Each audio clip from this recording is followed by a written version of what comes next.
This was a scene just a few moments ago on the playing field of Coors Field. The Rockies and Reds, soldiers and emergency personnel honoring our great country with the singing of God Bless America, the national anthem, and a flyover. On this, the 10th anniversary of 9/11/2001. Welcome again inside Coors Field. Today, a Sunday afternoon contest, the Rockies and Cincinnati Reds. Rockies winners yesterday, 12-7. They look to take 2 of 3 from the Reds before heading out on a brief road trip to Milwaukee. And good afternoon, everybody. Thrilled as always that you are with us. Nobody from our generation will ever forget the events of 9/11/2001 and where they found out that Tuesday morning what was going on horribly on the East Coast. And for me, I remember being down in Phoenix, and we'll talk more about that as the afternoon rolls on. The Rockies were playing the Arizona Diamondbacks. I also recall the return of baseball and the Mets and Braves getting together on the field, similar to the way the Rockies and Arizona Diamondbacks would do the same here at Coors Field.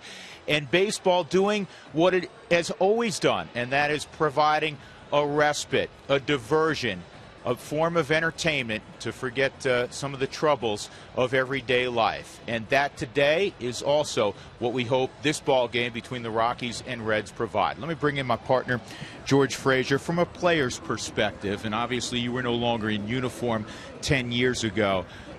But that was an uneasy feeling also for those gentlemen. Well, there's no question, Drew, it does. It makes you feel very uneasy with what you're trying to accomplish because you're still hurt. You've been injured as a country, as a player, as a person. But I think getting back to the field, you could see, I know here, I mean, I'll be honest, I had tears in my eyes when they stood at home plate and they had the flag. And I looked at what went on and transpired on the field that day. But I could also see in the stands people crying and hugging and holding, and it was a way to start the healing process, and baseball was a part of that. Absolutely. It was an escape for a few hours, and that's what this ball game will hopefully provide over the rest of this afternoon. It is a special day for that young man. Drew Pomeranz will make his major league debut. Come on back to Coors Field with us.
by CenturyLink. Quest is now CenturyLink. Your link begins here. Find out more at CenturyLink.com. By Frost Brewed Coors Light, the world's most refreshing beer. And by Southwest Airlines. Find our fares online only at Southwest.com. Just a perfect Sunday afternoon at Coors Field. The Rockies and Reds, like every team in baseball, gathering at the middle of the diamond to begin this most important afternoon. And Drew Pomeranz making one of the more important walks of his young life. The 22-year-old will take to a big league field and a big league mound for the first time, as he was one of the celebrated acquisitions, if you will, in that trade for Ubaldo Jimenez from Cleveland about a month or so ago. Drew Stubbs will lead things off for Cincinnati, batting .250 with 15 home runs and 42 RBIs. Here's the rest of the Reds lineup this afternoon for Dusty Baker. Edgar Renteria, who's had a marvelous career. He'll be at short, batting second. Joey Votto, you know his resume. Jay Bruce hit his 30th yesterday. Chris Heisey hit a couple of home runs. Ramon Hernandez will do the catching. Todd Frazier's at third, and Chris Valleca will play second base. And Edinson Volquez returns to the big leagues. He'll be on the mound and, of course, batting ninth. And Drew Pomeranz, who basically aced Double-A, George. Yeah, he really did. Threw the ball well there, and he had a couple of scoreless starts. The most impressive prior to the appendectomy, where he went 7 innings of perfect baseball. And then to return to throw 3 innings of perfect baseball after that for the Tulsa Drillers Ball Club. And here he is making his start. Obviously, if he's not nervous, something's wrong. This young man's pitched very well, folks. 101 innings, 119 strikeouts, 38 walks. That was between his 2 stops in the Indians minor leagues, high A and then on into Double-A, where he pitched very effectively. Well, he's going to be thrown to a guy he's familiar with in Willeen Rosario. Thomas Field makes his major league debut at shortstop today. Thomas Field got a call late last night that he was needed in the big leagues. Troy Tulowitzki is still sore with that hip. And the Rockies will have Ty Wigginton in left, a late scratch. Carlos Gonzalez, he has back stiffness, so Smith went from left to right. This all occurred about 10 minutes ago. Dexter Fowler in center. Kuzmanov and Pacheco on the corners. Todd Helton could have played today. They're giving him another day. Eric Young making just his 5th start at second base this year, 48th of his career. So you have Field and Young up the middle, Rosario behind the plate. The only 2 guys that appeared on opening day for the Rockies, Fowler and Smith. Yeah, total different look. Obviously today on Sunday afternoon in September, Pacheco, who played in the fall league at first base and a little bit this year at AAA, will be at first base. First major league pitch is knee high and strike 1 from Drew Pomeranz. 6'5", 240 pounder at Ole Miss. And that pitch just missed. It's 1-1. He's still getting his arm strength back. I mean, he's thrown those 10 innings in the last 6 weeks, and there is Mr. Pomeranz. And a fastball moving away, and it is 1-2 on Drew Stubbs. Well, his brother Stuart Pomeranz taking a sip of a beverage there is a guy that had pitched in the Rockies organization in Double-A, a high draft pick with the Cardinals, arm injury. Was out. That's a nice way to start it. That is a real nice way to start. It looked like that fastball, George, had a little cut on it. And on 4 pitches, Drew Pomeranz has struck out Drew Stubbs. Well, this is what he likes to do, is cut the ball when he elevates it into the strike zone on right-handers. He'll sink the ball away, but more importantly, he just has great command of his fastball. Atta baby, everybody getting excited. You can stand up, you can cheer, you can do whatever you want to. Your son's making his major league debut. Did you see Mom stood up and then she felt bad about doing it? It's okay. Like, no, it is. This is a one-time deal, you know. Let it all hang out. If he's on start number 250, I understand a little bit. You know what? We're getting a little read on Mom and Dad. Mom is really intense. Dad, a hint of a smile at least. 1 ball and 1 strike on Edgar Renteria. And what a thrilling moment for them between Stewart and Drew. Imagine all the games they've gone to. And this is a weak pop-up in the middle of the diamond. Eric Young calling for it. And EY makes the catch. It was interesting privately after our interview on Friday. I just talked to him a little bit. He said, you know, the difficult thing that has been is, you know, I threw a bullpen, but I haven't been able to sit in the dugout because he wasn't active. He had to be in the locker room. And he just said, I know if I can get that first out, it'll really help calm me down. Well, he got the first out, and he's gotten the second out. And now he's got a guy who may have his baseball card, Joey Votto. Votto takes ball 1. Joey yesterday 3 for 4. He hit a home run in that slugfest, again won by the Rockies 12-7. He also had a double. So Votto's average at 320.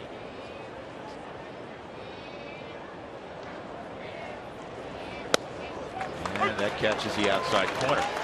Crew chiefs behind home plate today. Jeff Kellogg, good umpire. Eric Cooper at first, Mark Carlson at second, and Tim Timmons is at third base.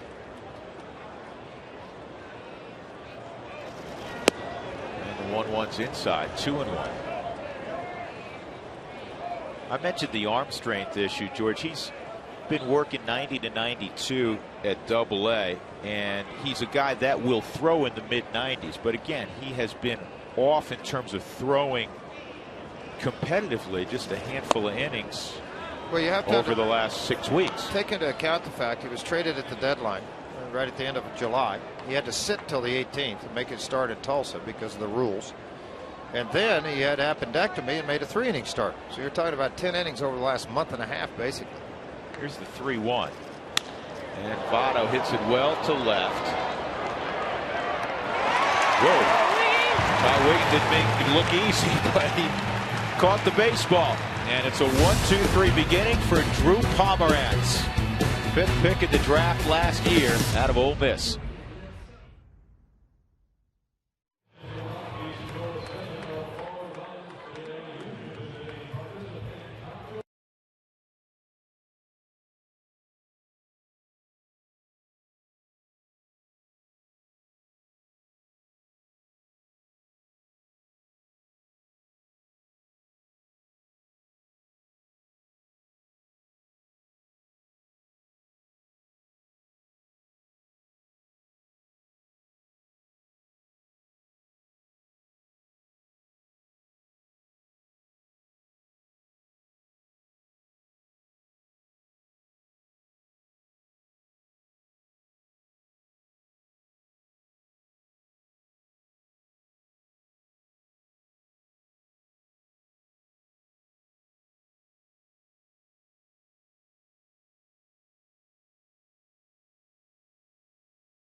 Ball today in a number of NFL cities, obviously, is the official beginning of the NFL season.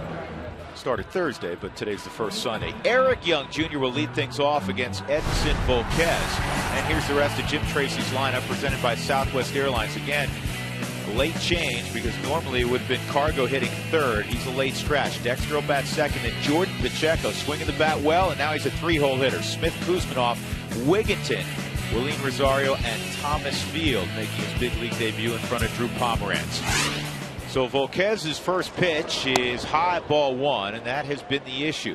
His ability to command that fastball. He was their opening day starter, George, and he's now had 2 stints in Louisville. Well, because not having the ability to throw strikes consistently with his fastball, and the body language, everything that went along with it, did not give a good read to his teammates. So what they did was work on tempo. They worked on body language. He's a guy that stays down in the zone. Now, when he went to Louisville and pitched, he was down in May, back down in July for the rest of the year, and he went 4-2, excuse me, 237 earned run average. He struck out 83 and only walked 29. He had Tommy John. but now here at the end, his velocity has started to peak back up again. That last fastball, 95.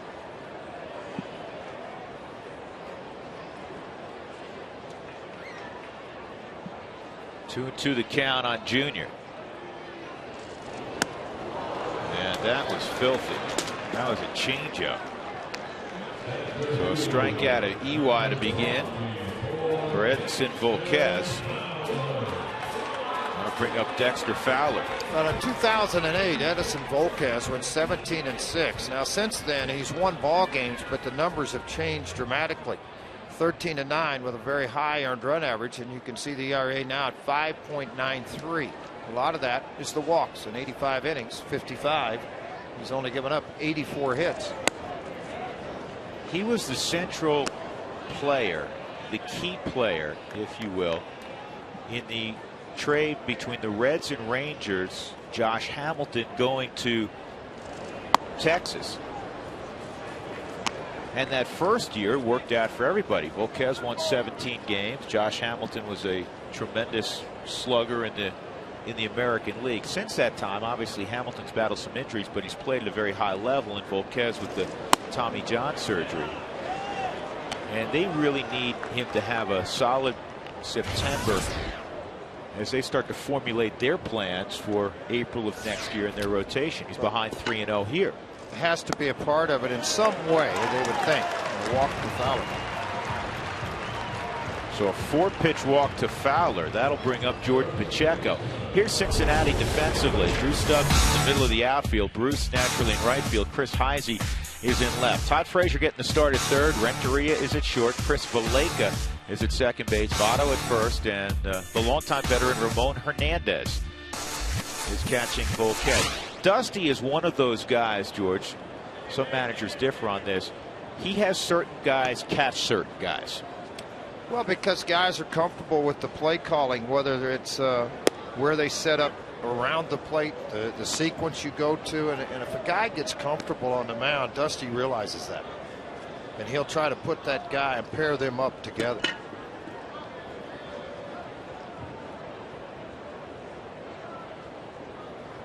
One strike count on Pacheco. And Jordan pulls this one foul. Here's the McDonald's Big Mac smack, and congratulations to Jordan Pacheco. First big league home run yesterday. And if you're going to go large, why not go really large over the center field wall for Jordan? Be sure to text Mick D to get a free Egg McMuffin or Big Mac with the purchase of any drink. One per person. It's valid tomorrow only at participating Northern Colorado, Nebraska, and Wyoming McDonald's. 1-2. Let's see if Dexter looks to run here. One out. And Pacheco, who handles the bat well. And what I mean by that is he does not strike out at a high rate.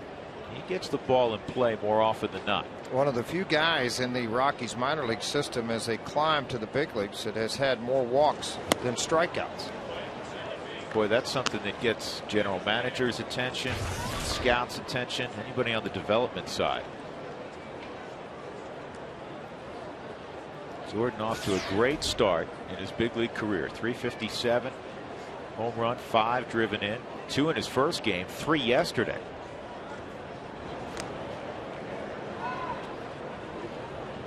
I keep using the term quiet, George, his approach at the plate.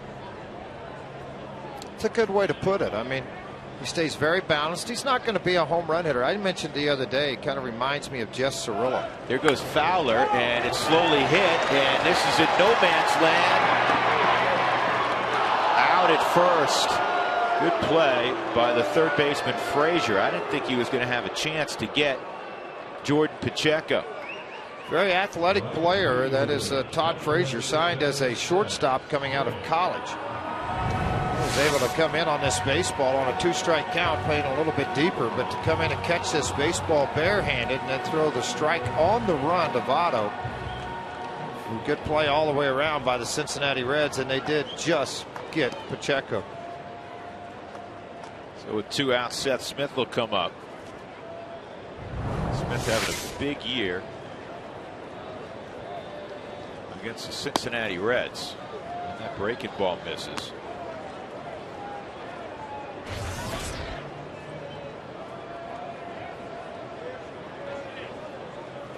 Just the third time he has hit cleanup this year.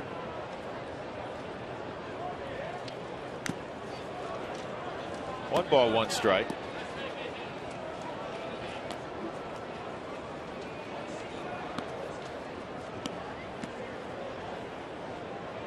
Smith hitting .368 with 3 home runs this year against Cincinnati.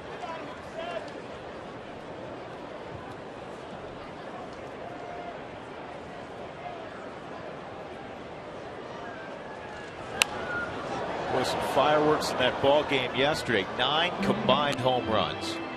Alex White ended up getting the victory, but he's got to get that fastball down, George. He gave up 5 home runs, 3 in succession in the 5th inning. And he mentioned that he's not, you know, the deal with that, and you look at everything on the game yesterday, but he just said, that's not me.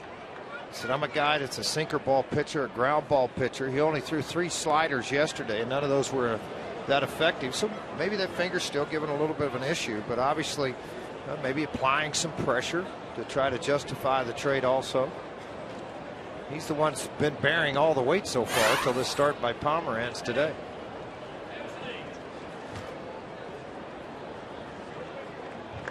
Now, the good news is he's 3-1. The bad news is he has an ERA over 6.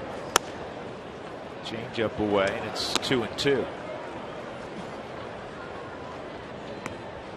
But again, you don't know truly how healthy he is yet, coming off that pulley tendon injury with his finger.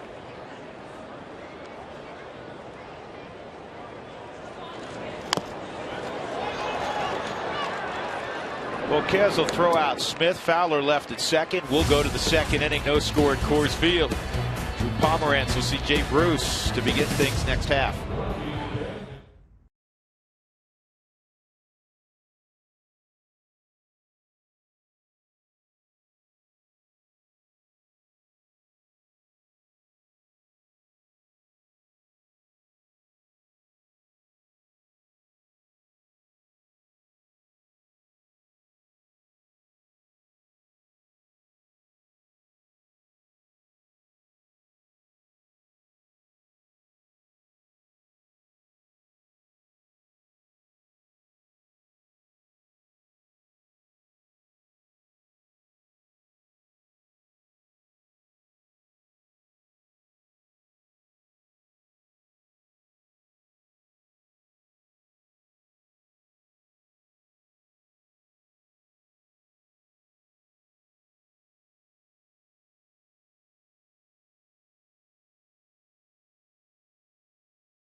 Our way to the top of the 2nd inning. A lot of fans paying tribute to 9/11 10 years ago today. I want to talk a bit more about Drew Pomeranz. A nice 1st inning, a 1-2-3 inning. Earlier today, I talked to Jim Tracy about what he wants to see from Pomeranz in his debut.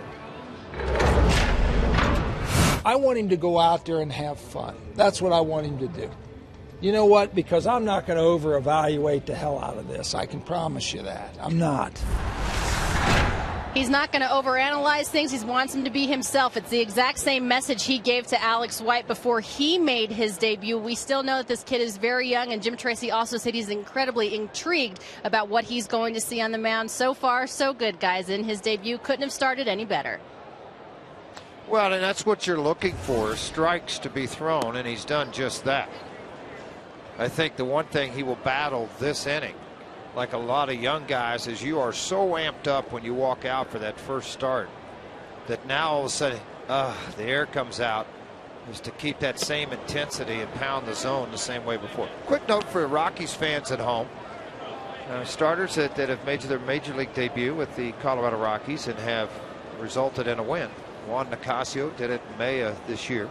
Chimway Sao in 03. Jason Jennings in 01.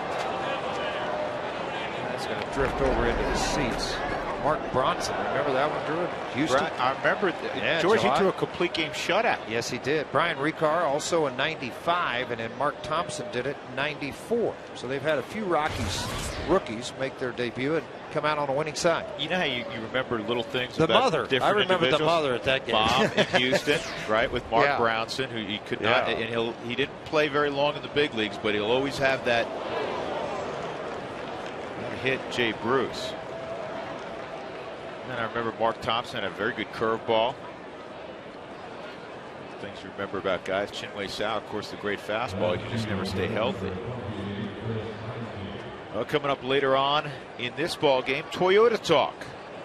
Text Toyota followed by a space, then your comments, questions to 720-720.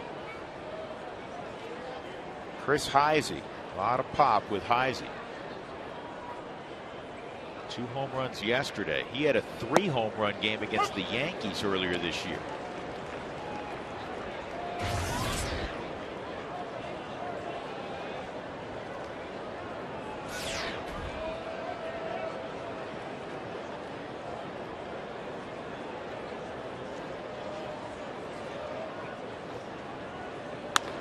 This is a double play ball.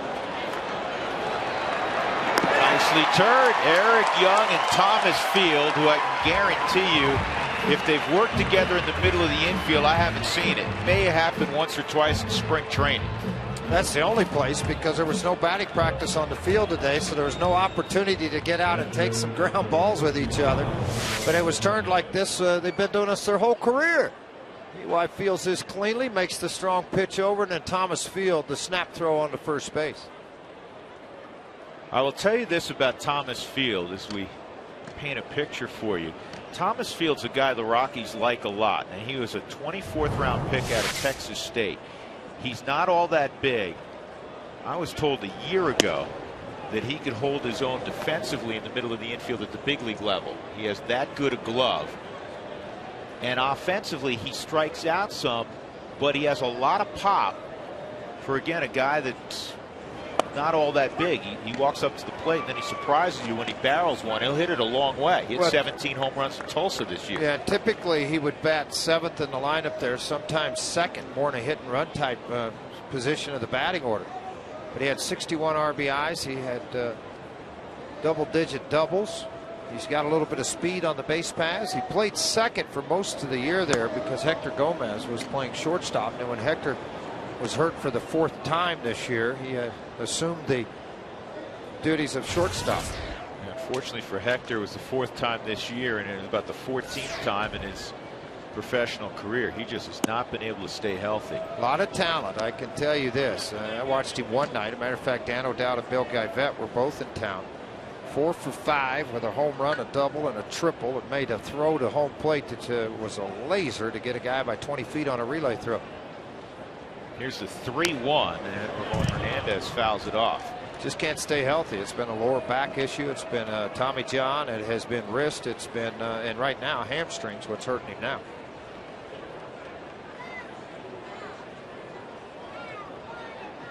Two outs, nobody on. Top of inning number 2. 3-2 on Ramon Hernandez. Drew Pomerantz in his major league debut. It's nice to see Ian Stewart in the locker room early today. See him walking around. He's got his hands in a soft cast right now. He's dealing with an wrist issue, and he had some cortisone shots, and he'd hoped in a couple of weeks to have that removed and then go down to instructional league and start swinging the bat a little bit for a couple of weeks. With a breaking ball, and he missed. So the first walk for Pomerantz, and that'll bring up Todd Frazier. If you're wondering how deep Pomerantz will go, Jim Tracy didn't want to put a pitch count on him, but suffice it to say, you're not going to see him throw 95 pitches today. I would think so. I mean, the 7-inning stint that he had in Tulsa was extended pretty good. And Of course, coming off the surgery, and then bullpens, live batting practice, simulated game. And only threw 3 innings in his last start at Tulsa.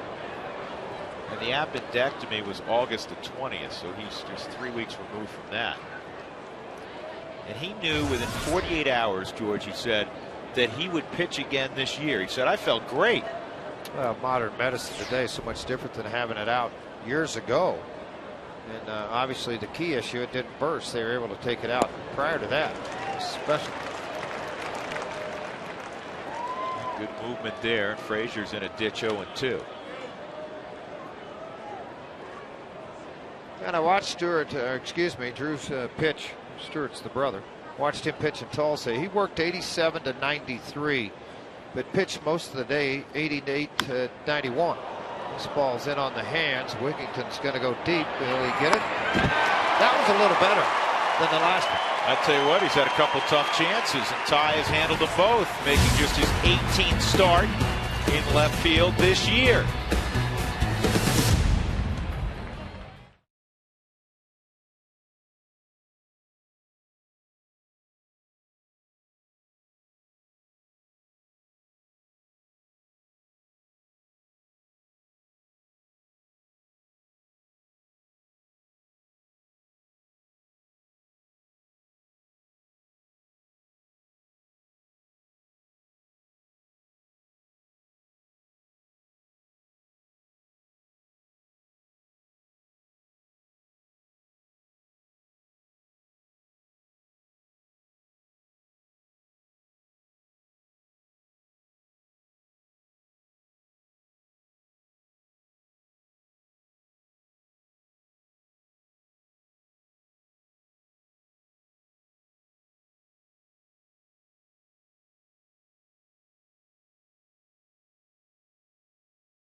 Hitting out of the 5-hole, Ty Wigington, Willeen Rosario. A reminder, when the Rockies score 7 or more during any ball game, make your way to Taco Bell the next day between 4 and 6 to get your Rockies Taco Special. Rockies had a dozen yesterday. That will qualify.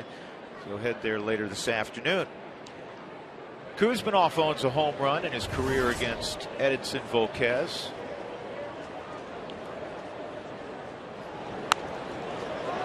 So the thing I always remember about Volquez, George, he has the Bugs Bunny changeup.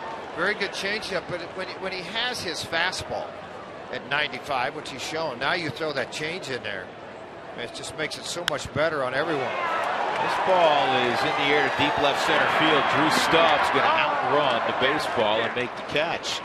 We've seen some pretty good outfield play here in the opening couple of frames. Kuzminoff retired. Wigington will step up.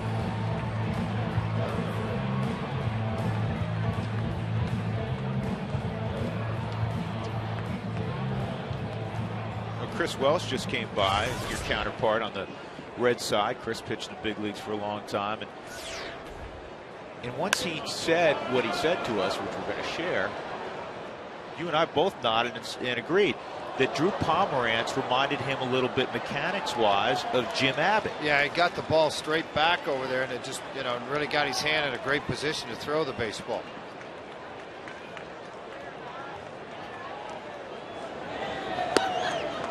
That good changeup. That one was well located down. 2-strike count on Wigington.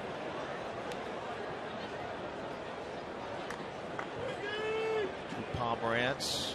Well, Alex White, who pitched with him in the Cleveland organization, obviously can come and visit, pass some things on to him. Maybe some things, you know, because Bob Apodaca hasn't seen him a whole lot. Alex White has. 2 #1 picks with Cleveland.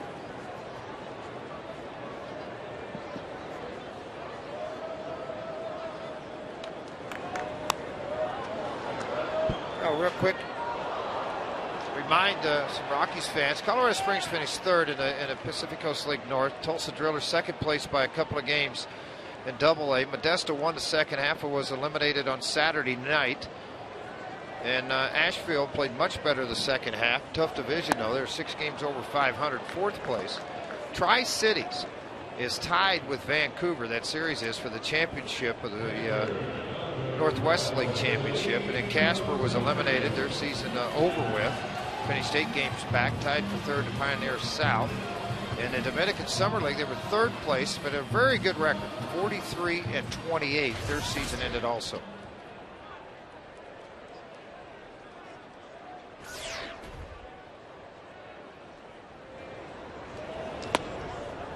Two outs, and Willeen Rosario at the plate.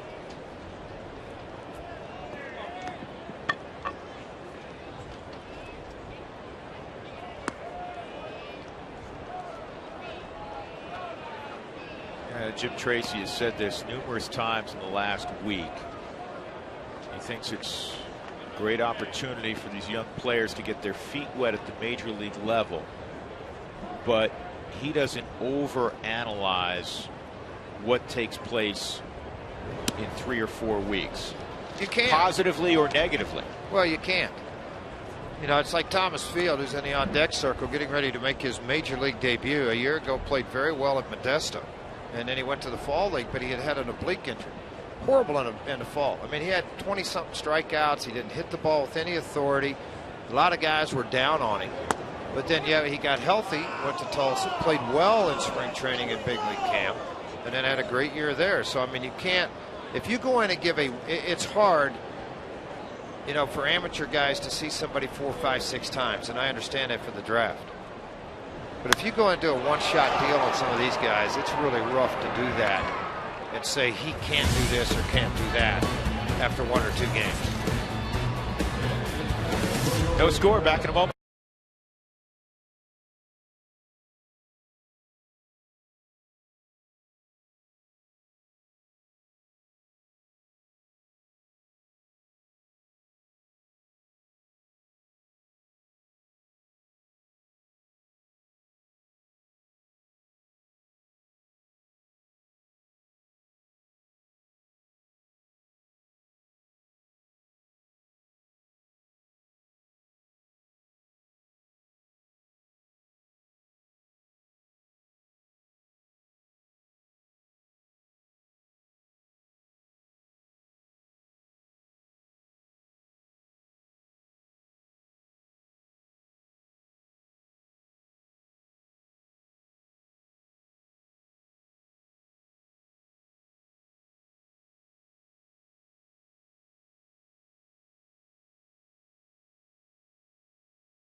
Colorado Rockies baseball on Root Sports is brought to you by your neighborhood Toyota stores. Toyota, moving forward. By AT&T, the nation's fastest mobile broadband network. By McDonald's, brighten up your day with a free small premium roast coffee at McDonald's, only until September 25th. I'm loving it. And by College Invest, are you saving for college or just talking about it? Just a gorgeous afternoon in lower downtown Denver. Ball field outside the park to this special one. at 20th and Blake. Drew Pomeranz making his big league debut. He had a 1-2-3 first. In fact, he struck out the first major league hitter he faced on 4 pitches, Drew Stubbs. He has hit a batter and walked a batter. Got a double playground ball behind him in the 2nd inning. And this inning, it'll be Chris Valaika, the pitcher, Volquez, in the top of the order. He has thrown just 28 pitches through the first 2 innings. It's a real good number. Pretty typical of him. Left-handers a lot of times, particularly young left-handers, don't have this kind of command. But when I visited with Damon Ionelli, who is the area scout for the Colorado Rockies, worked here for a number of years and now has that area. He said, I found out how tough this kid was. Well, he may get his first hit given up here only because of the diving catch. Attempted catch by Kuzmanov. That will be the first hit he gives up, an infield hit. And that'll bring up Volquez. Time for our Geico quote of the day from the commissioner, Bud Selig. When I look back on those days, once play had resumed 10 years ago, it gives me pride that the national pastime provided fans with some moments of normalcy and joy.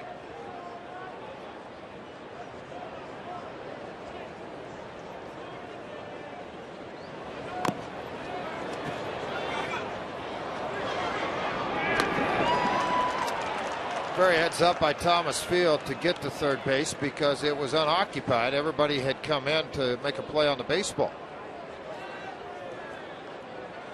So Volquez gets the sacrifice done, and with 1 out, Valaika is at second base, and that'll bring up Stubbs.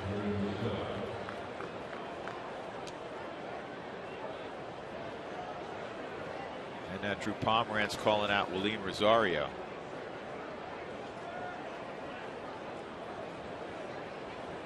What I think is very interesting with Pomeranz, he's pitched 12+ innings in a Rockies uniform. That was just the 3rd hit given up. There's not a lot of solid contact on his fastball because of the movement and his ability to put it in locations where it needs to be. And he may give up a home run at some point, but he's going to, and he's going to get hit hard. But that's just what we have watched so far. It's inside, ball 1. Drew Stubbs hitting under 200 with runners in scoring position. Yeah, he has not done very well with that, has he?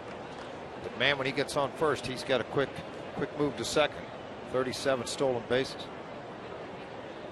Saw a little bit of that speed on a play in center field when he chased it down off the bat of Wiggins. Well, he's trying to become the first Red to steal 40 bases in a year since Neon Dion. No way. Was he the last? Deion Sanders was the last Red to steal 40 bases. Dion that year stole 56. It was 1997. Last time I saw him, he was in a little butterfly suit flying around selling TV ads. He still is. I don't know if he's wearing the suit all over the place now, but he had a memorable address in Canton this year at the Hall of Fame. What a tremendous athlete Deion Sanders was, probably still is.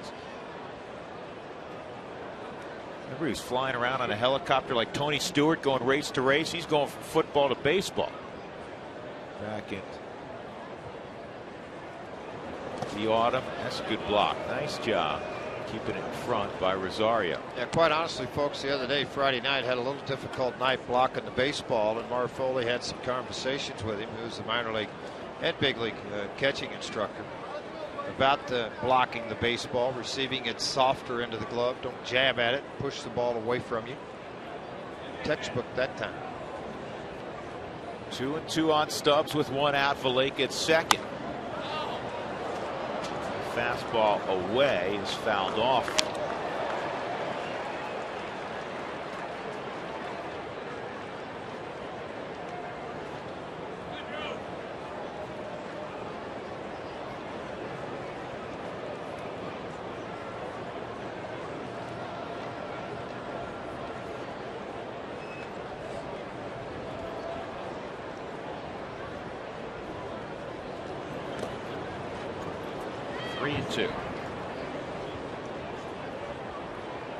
If your windshield has damage, call Safelite Auto Glass at 303-287-5000 or go to safelite.com.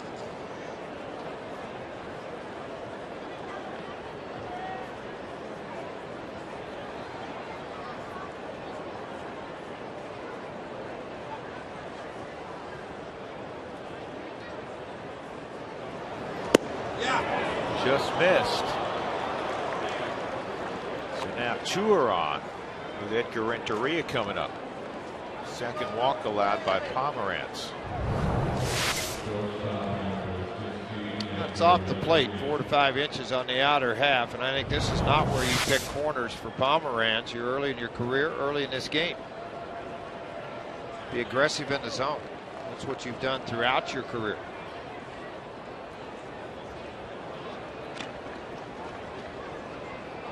Edgar Renteria has a modest 5-game hitting streak going.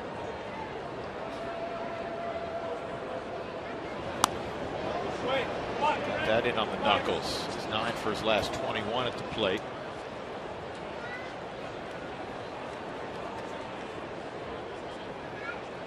Now Renee Latchman, who's last couple of years been the Rockies' AAA hitting coach and has a long resume in the game of baseball. He was in Florida when Renteria came to the big leagues. It's been around a while. And he got to visit with Renteria a couple of days ago.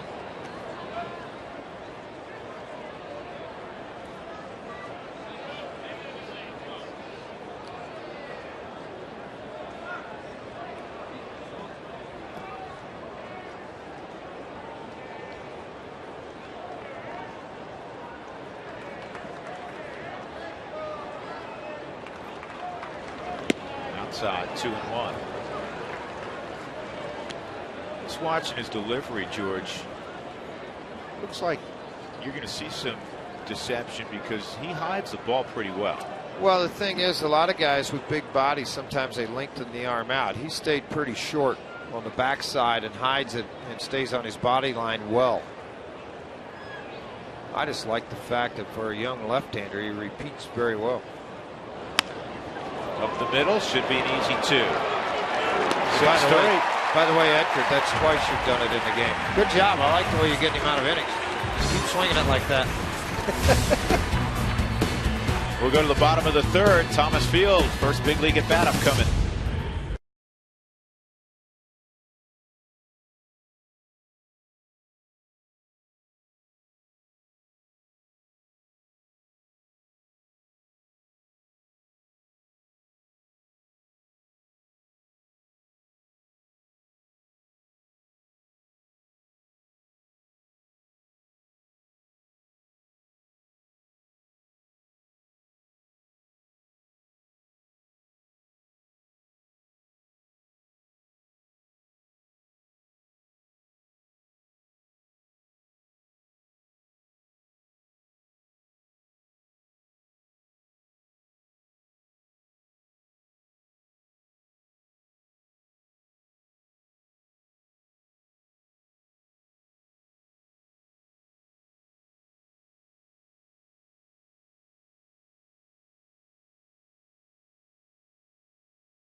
Got a couple of ground ball double plays turned behind him.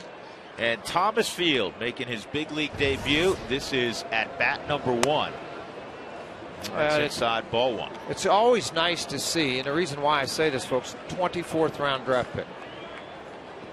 Nobody thought when they took him in the draft in the 24th round that he would be a big league baseball player. I can assure you of that, or he wouldn't have gone in the 24th round. He's made himself a player. 2-0 count on Field. He's a hardworking kid who got the call late last night, and his wife was able to fly in. And nice for him. Here's the 2-0. 3-0. Nice for him, George, is that the Rockies will go to Milwaukee for a couple of days this week, come home, play the Giants and the Padres, and then the last week of the season, the road trip is Houston for 4 and San Francisco for 3. Well, he's a Texas kid, so he said, you know, I'm going to have a lot of people in Houston, I think. Well, I think the neat part about that's like Pacheco yesterday hitting his home run into center field. He couldn't wait to give the ball to his mom and dad because of yesterday, this weekend series, was the first opportunity for them to drive here to watch him play. And so now you're not just sharing your big league experience with just you and your wife, your family is involved in everything going on. That's the wonderful side of this, and he gets a walk. So second base runner for the Rockies. Thomas Field greeted by Glenn Allen Hill, and Drew Pomeranz will come up looking for a sacrifice in his first big league at bat. Looking to save energy and money? Find out how the little changes add up at TogetherWeSave.com, your local Touchstone Energy cooperative, delivering reliable power, energy saving tools, and more. So Pomeranz hits from the right side. He's all messed up, George. Well, I will tell you this, and I will assure you of this. He's not taking a lot of swings till he got to Tulsa. Only because they're taking pictures first at bat ever in the big leagues. They're going to snap some shots off, as they should. Because in Cleveland, I guarantee in the minor leagues, they're not practicing bunting or hitting because of the American League team. And you notice he's got the elbow guard on, and he gets the bunt down. Good job. So Field to second, and Pomeranz does a nice job. Captured mom and dad, his brother Stewart. They all got it. Somebody was in focus too.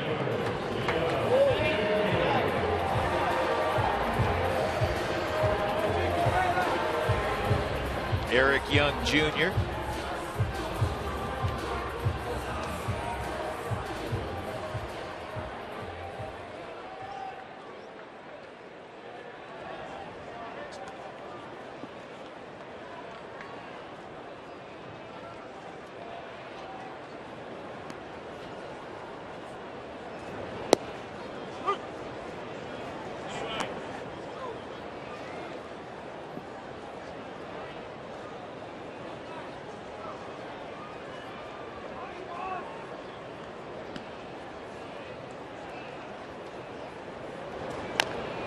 By the way, the Rockies and King Soopers would love to thank the fans on September 17th with a King Soopers lunch bag to the first 10,000 in special giveaways between innings.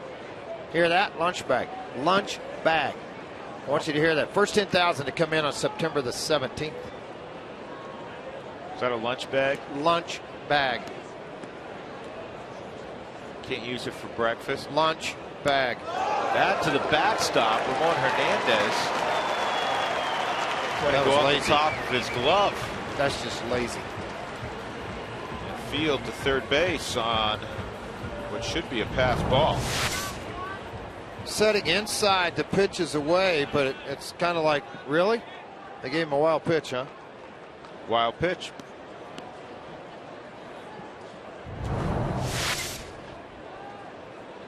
Renteria's halfway. Valleca is in, and now Renteria comes in. This is interesting in that, and I'm chuckling because here it is, the third inning. You have a rookie making his big league debut. They're bringing the infield in, and yesterday there were 9 home runs hit, and the final score was 12-7. Playing for that one-run game. Right? And Dusty quoted after the game said, yeah, I remember some of these going back to the late 90s. Young is gone, 2 outs. The infield will drop back as Dexter Fowler comes up. Second time that he's got EY with a ball down and away. Well, all of a sudden, Dexter Fowler, after not hitting a home run the first 5 months of the season, has his 5th home run since the end of August. That was yesterday.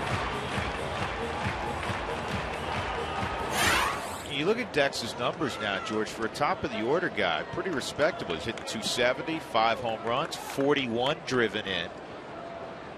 I think if there's one area you'd still like to see a lot of the improvement, it's on base steal. I mean, everything else to me's fallen into place, but 10 stolen bases. He's been caught 9 times. And maybe you should, you know what, maybe you forget about that, trying to force that to become a part of his game. And just be happy with the rest that you're getting. Here's the 0-1. Look out. Well, George, they have turned it around, done it to us again. Pass ball, wild pitch, now pass ball. See, you and I were right. They just didn't consult. They need to do that on occasion. Yeah, that's a ball. I'm sure Ramon Hernandez will tell you he needs to catch that. Down 2-1. Again, Carlos Gonzalez, a late scratch today, lower back stiffness. Troy Tulowitzki, the hip is still sore. You will not see him today. Todd Helton was feeling much better with his back, but he was kept out of the lineup again. And Mark Ellis is available. Scary moment. Mark hit by a 93-mile-an-hour fastball yesterday. 3-1. And you know, his neck's a little sore, but Chip Tracy said before the game that Mark could go in there and play defense later in the ball game if necessary. So that's good. Chris Nelson's heel, I see his name obviously on there also. Chris Nelson's heel is sore again, and he's in a walking boot. He started at short 2 days ago. So the Rockies, the rosters have expanded, but the Rockies bench really has thinned out. Yeah, it's really dwindled. 3-1. And that one makes it ball 4, and that'll bring up Jordan Pacheco with 2 on and 2 outs.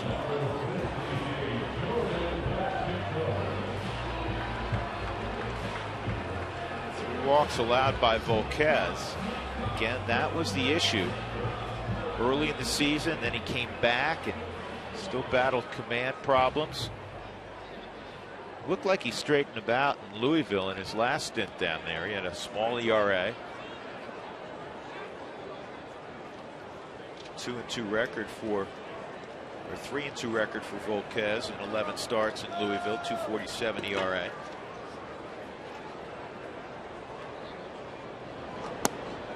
On the inside corner, Pacheco hit a slow roller to third. Nice play by Todd Frazier to throw him out in the first inning.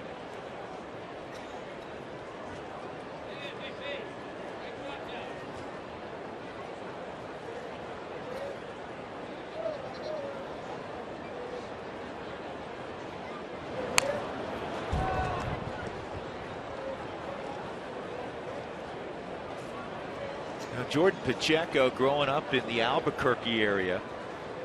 So many talented young guys played on travel teams, and on his travel team growing up all throughout his basically from 12 on through high school was a guy by the name of Kyle Blanks. That's right, the same big Kyle Blanks playing for the San Diego Padres. I asked him, I said, was Kyle that big growing up? He said, oh yeah. Part of that is too, you pull from an area. You know, it's not just Albuquerque. I mean, you go to the outlying areas to put the best team together to go play. Kids, it's amazing. Mom and dad, they'll travel 100 miles round trip just for practice, let alone a game or a tournament. Dex takes off 0-2, and this is hit to short. Renteria to Joey Votto. And the Rockies are done in the third, so we move on to inning number 4. Scoreless at Coors Field. Quite a contrast from yesterday.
of Drew Pomeranz. He gets a punch out to begin of Drew Stubbs. A little weak pop-up off the bat of veteran Edgar Renteria. And then Joey Votto, last year's MVP, hit the ball pretty well to left.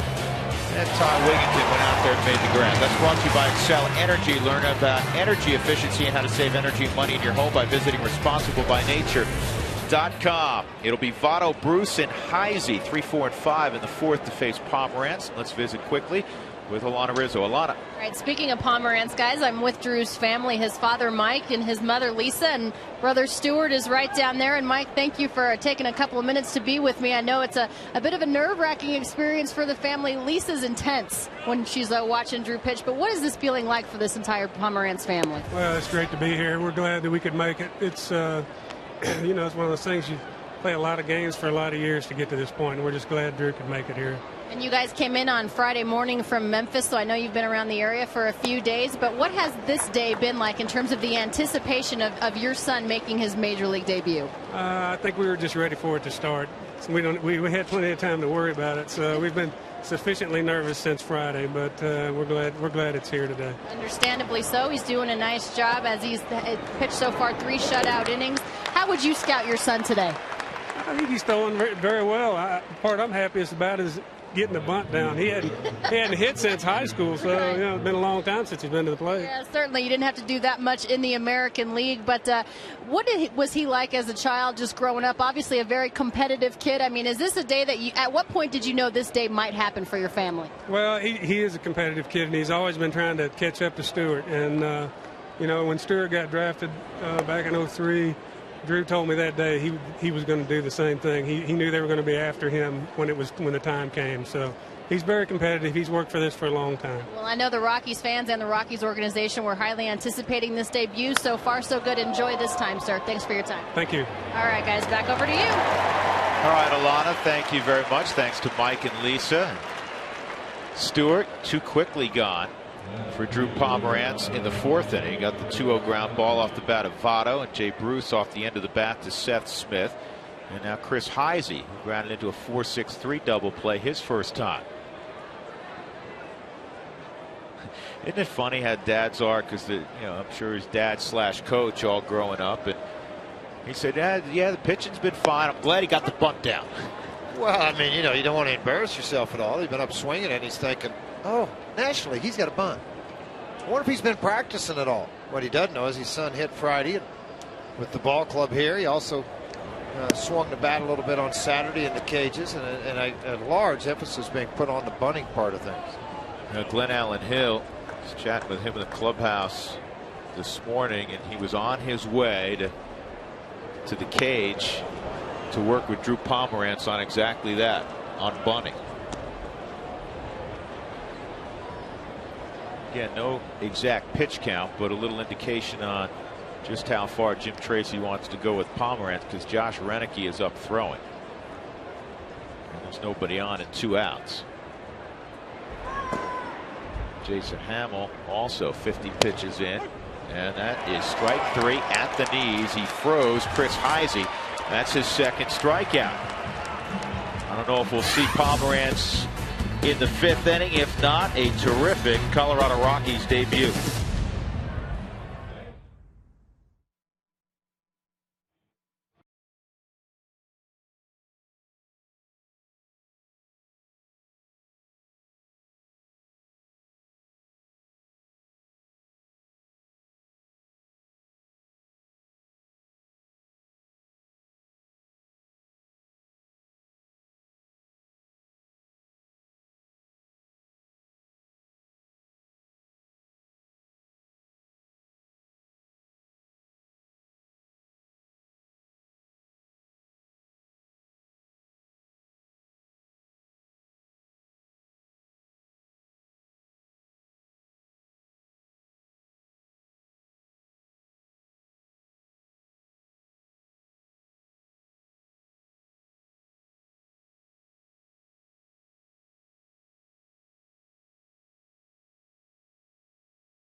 Badaka, the longtime Rockies pitching coach. Time for our AT&T trivia question. How many players from the 2010 draft have made their major league debut prior to Drew Pomeranz making his debut this afternoon?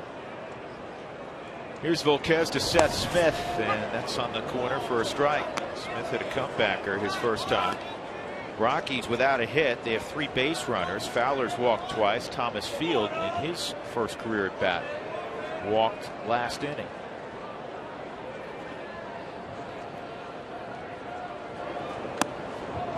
Boy, that changeup, George, that thing dropped 1.5 feet. Well, when he's right, and again, one of the big things they fought was his tempo on the mound. You know, as far as his delivery, and you say, well, what do you mean tempo? It's not so much catch and throw. It's once the delivery started, to increase the tempo and keep it together versus hesitation throughout his delivery. And that's the one thing he worked on in Louisville, and it got much better, obviously. Do you know, the changeup reminds me of a guy who used to pitch for the Cincinnati Reds when you were still playing in the big leagues, Jose Rio. Yeah, great changeup. Yeah, and he's a 2-pitch starting pitcher. Yeah, and Jose was on AstroTurf. I mean, that was the other thing about it. Jose Rio worked for them a little while. Now he's an agent in the Dominican Republic. Yeah, and he's helped some of the guys in the past with their changeup in the Reds organization. 1-2 on Smith. I mean, he was fastball changeup, and it was a big time winner. I couldn't understand why you wouldn't have him help you all the time, right? Yeah. Kevin Kuzminoff coming up. Wells Fargo customers, get your 2-for-1 Rockies tickets by going to wellsfargo.com/Rockies. Wells Fargo Bank member FDIC. Still some good ball games, great weather left. Come on out to Coors Field. We have a nice Sunday afternoon crowd today. Broncos will get rolling tomorrow night across the way at the newly named Sports Authority Stadium. Here's a big bouncer to third. What a pickup by Frazier. That's the second one of the game we've seen him do. Slow roller. He was able to make a play on that, charging in. Does it here too. 2 outs. So Broncos Raiders tomorrow night. Hey, I want to say something here, just because I've known him since he's a little bitty kid. Chris Harris made their ball club as a cornerback special teams guy out of Kansas. Played AAU basketball with Nicky Sidorka. Some of you may remember Nicky at Oklahoma State a year ago. Started as a 2-guard for quite a bit for the Cowboys. Also played with my son Parker in AAU basketball. Didn't play football until his junior year in high school. And could really cover people. Was a very good basketball player, but he went to Kansas, played football. Lo and behold, a free agent signed. Here you are in the NFL. A lot of people in Tulsa very happy and excited for Chris, as they should be. Yeah, 1-2, good for him. I mean, you think about how hard it is to make it in the NFL as a free agent, an undrafted free agent, and then couple that with, because of the lockout, there wasn't a lot of time. There wasn't OTAs. People tell me he made additional practice time, camps. He made the ball club on special teams. The coverage that he showed the Broncos of what he could do. That's how he made the ball club. Good for him. I'm really happy for him and his mother. 2 balls and 2 strikes on Ty Wigginton. This ball is well hit to left field, and it's going to sail on out of here. Ty Wigginton with his 15th of the year, and the Rockies have a 1-0 lead. How many times do you see a no-hitter, the shutout, all go with one swing of the bat? And that's what Ty Wigginton has done. Edison Volquez and the Reds. And how often, George, does it seem you see the guy who all of a sudden is asked to play late, a late scratch, and you get on the field, next thing you know, you have yourself a big day. Yeah, and you know what? Walk in the dugout, hey, Skip, I'm a little tired now. I think you ought to find somebody else for left field. I've had my day. It's just a lot of fun. Ball inner half of the plate. Ty very quick to the baseball when a ball is thrown and elevated on the inner half of the plate. And he showed good results here with that swing. That's the first home run for Wiggy in 5 weeks since he went deep against the Nationals.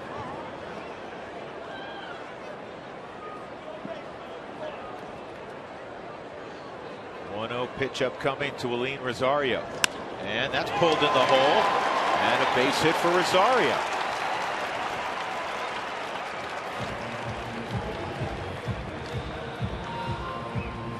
And now Thomas Field will come up. Wigginton still catching his breath from the trot around the bases.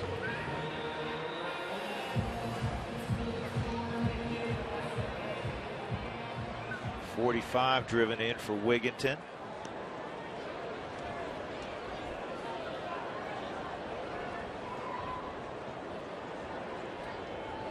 Field walked his first time.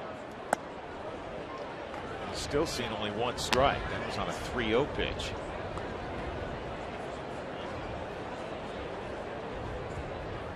Thomas Field out of Texas State.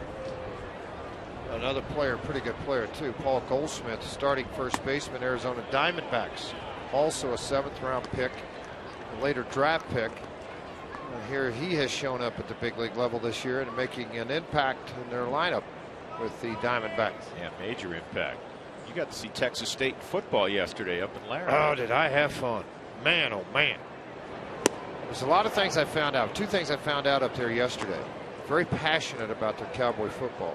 They're very passionate about Rockies baseball. We know that from the conversations we've had with many fans on Toyota Talk in the 6th inning. Wyoming is always well represented. Well, yesterday, Coach Christensen, their ball club was very well prepared, 17-10 at half, and then just blew them out in the second half. They got after it pretty good defensively, offensively. The roughest part was I sat next to Jack Spade, who's a very good friend of Tracy's, and Tracy Ringlesby on the other side. Remind me to get an in seat next time. They beat you up, jumping up and down? No, I mean, you know, not throwing yellow flags. I mean, you know, a little bump and run going on, and I was like, okay, you guys, you got to calm down. 3-2 the count. I'm in the field. over 55 section. Y'all need to calm down.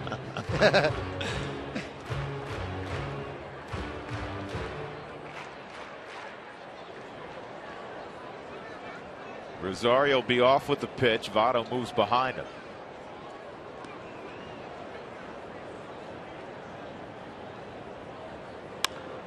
And this is pop up to shallow right. And Valleca goes out and makes the catch. The Rockies get their first hit, their first run. One swing of the bat from Ty Wigginton. His 15th of the year. It's 1-0 Rockies.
Brought to you by your neighborhood Toyota stores. Toyota, moving forward.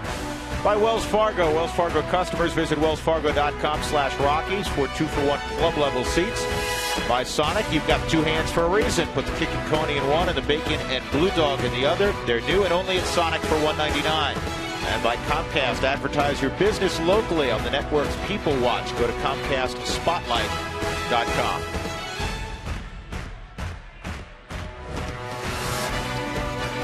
as we commemorate the lives lost on 9/11/2001. A beautiful day here in Denver, Colorado at Coors Field. Great crowd as always. Rockies leading 1-0 on the Ty Wigginton home run. And we go to the top of the 5th at Drew Pomeranz. George will throw another inning. 51 pitches so far in 4 shutout innings, and the only hit, Chris Valaika, an infield hit. Special day for he and his family, that's for sure. Ramon Hernandez, Todd Frazier, Chris Valaika, 6, 7, and 8 in the Reds lineup. Mike Lisa and Stuart Pomeranz, and this is an easy play for the third baseman Kuzminoff. Over to Jordan Pacheco.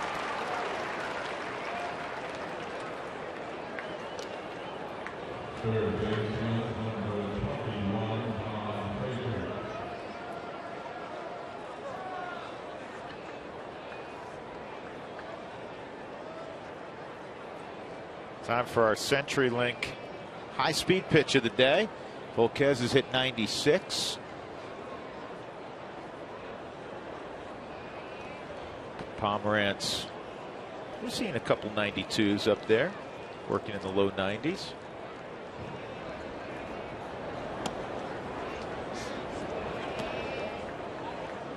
Todd Frazier hit a deep fly ball to left. Ty Wigginton made a nice catch on.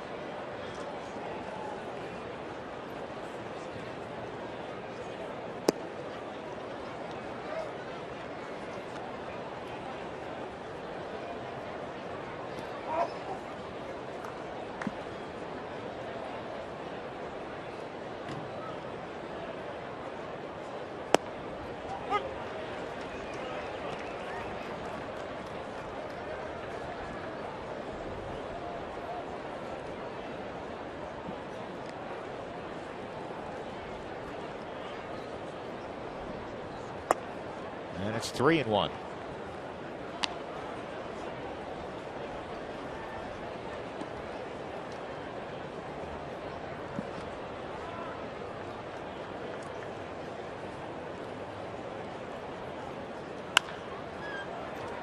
Two hopper for Thomas Field.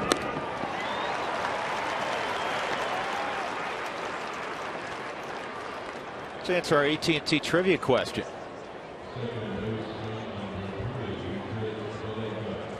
How many players from the 2010 draft have made their Major League Baseball debut prior to Drew Pomeranz today? Pretty quick if you get here in less than a year or thereabouts. Josh Spence has done it with San Diego. Chris Sale, the White Sox, was 10th overall pick. And Bruce Ruffin's son out of the University of Texas, hard-throwing right-hander Chance Ruffin has made it. Bruce, of course, was a left-hander.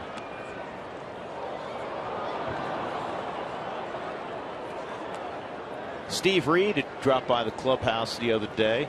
Longtime big league pitcher, twice a Rocky, had a terrific career in the pen. Of course, he's good friends with Bruce Ruffin, and he was talking about how well Chance Ruffin is doing. 1-1. He was telling Vinny Castilla about it, and that's when you know you're starting to get up there in years where now the kids are getting to the big leagues. Yeah.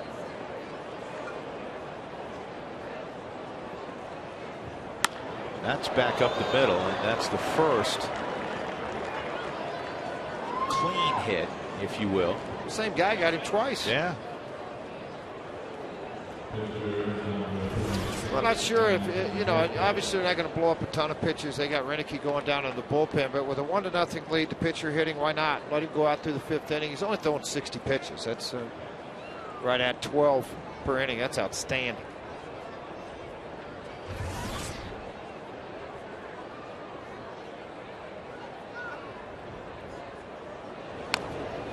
Oh, and 1 on Volquez.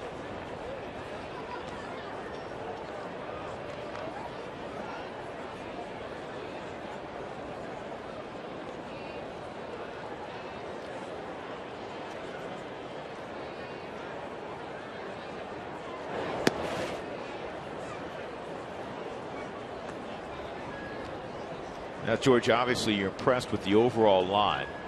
Right now, no runs on 2 hits. What else jumps out at you about what you've seen today at this level from Pomerantz? When he's gotten into traffic, making a pitch to get out of it, a couple of double play balls, slowed some things down, making a pitch, a hard sinker, getting ground ball outs. I liked what I saw in that. And just his overall demeanor coming into this game and how he's handling it. He's got a 1-0 lead here in Coors Field.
Game summary so far. Just 4 hits between the 2 clubs, but the Rockies have the big hit. A Ty Wigginton home run last inning. Drew Pomerantz has been terrific so far. 5 scoreless innings. See if he gives way to the bullpen coming up. Well, he's definitely going to, because Chris Iannetta is going to hit for him. And we got to hear from Chris earlier today on the significance for him of the 10-year anniversary of 9/11. Flash forward 10 years, a lot's changed, but a lot hasn't. I still think about it all the time. I don't know if anyone can really get on a plane these days without having some obscure thought that kind of relates to September 11th in some way. And then obviously the tragedy that happened, and then all the heroes that came out of it that actually went above and beyond what anyone ever needed to do to save people. It was very impressive. But I just want to say thank you to those people. Well articulated by Chris Iannetta. And here is Chris at the plate. 12 home runs facing Edinson Volquez, and he lines one to left and hangs up for Chris Heisey, 1 out. So Drew Pomerantz in his big league debut passed the test with flying colors. 5 shutout innings, just 2 hits, only 1 of which left the infield. A number of ground ball outs. He walked 2, he did hit a batter, and he struck out a couple.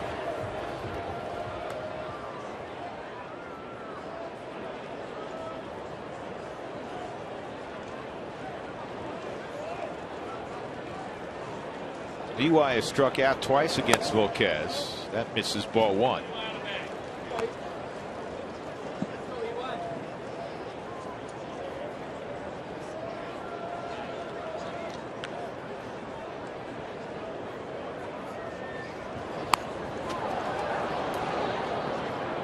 Joey Votto a little upset he couldn't get to that sooner.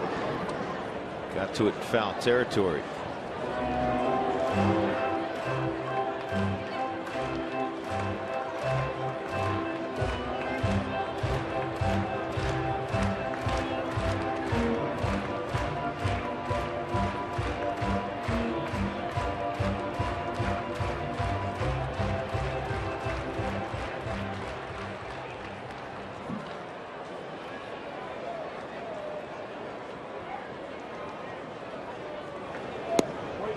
The sliders inside. 2-1.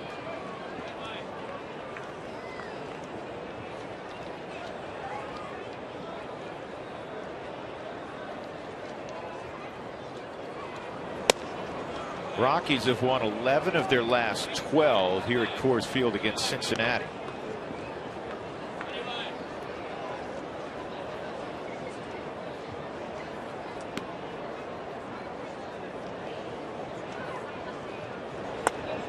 On the corner, 3-2. And the Rockies have won every series against the Reds at Coors Field dating back to 2004. They're trying to do the same thing here. Lost on Friday, won yesterday 12-7. And that is a knock up the middle for Junior.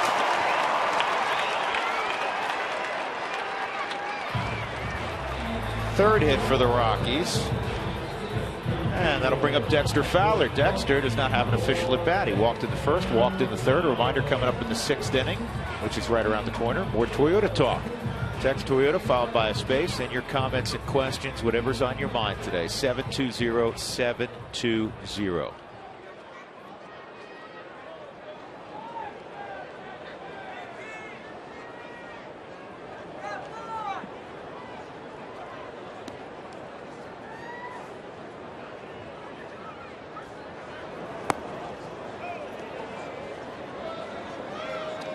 That's one of the hardest things for catchers to do. Is when a guy shows bunt and he has speed at first, is to stay down in your crouch long enough to give the umpire a chance to call the pitch. See how he came up so quick? That makes it hard, but I mean, you've got to have that speed, but he just cheated a little too much. That pitch wasn't that bad to Dexter, but you know, with the speed at first, it caused Hernandez to raise quickly.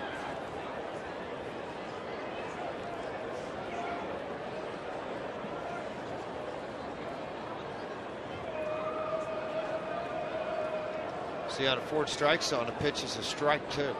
Didn't get called that way. That's a great point, George. 2-0 now.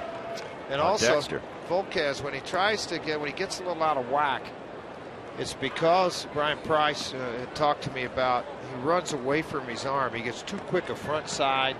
He spins to the first base side, which drops the elbow, and it causes the ball to be high and out of the zone, as it was on that last pitch. Junior got a big jump. The throw by Hernandez is not going to get him. Hernandez this year has been pretty good too. 39% of would-be base stealers, 21 of 54, now 21 of 55. And it is the 19th stolen base for Eric Young. He's only been caught twice. He's now tied for the club lead with Carlos Gonzalez. Cargo is 19 out of 24.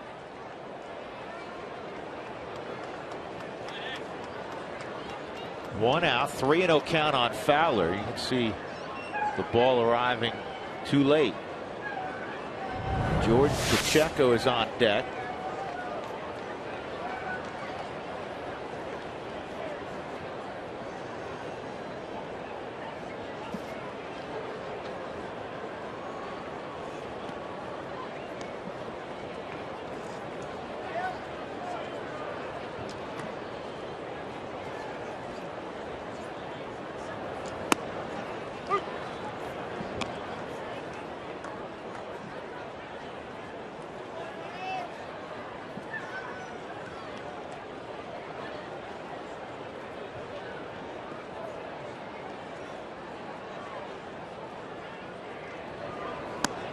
And he took something off.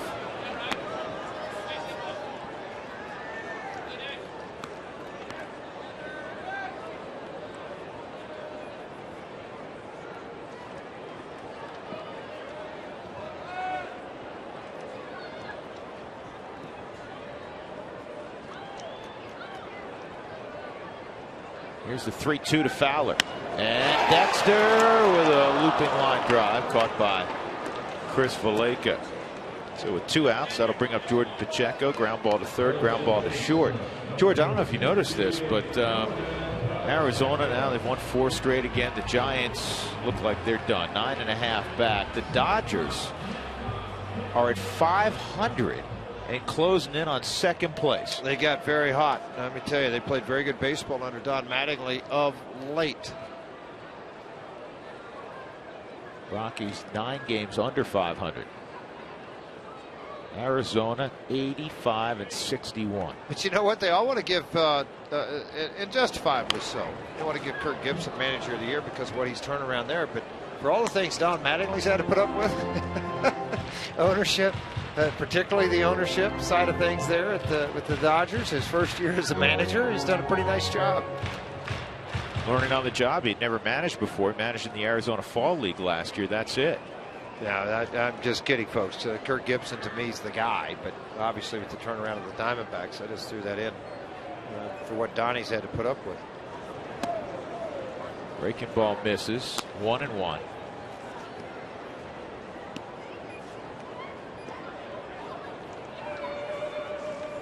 Josh Renicke's uncle is going to get some votes also in Milwaukee.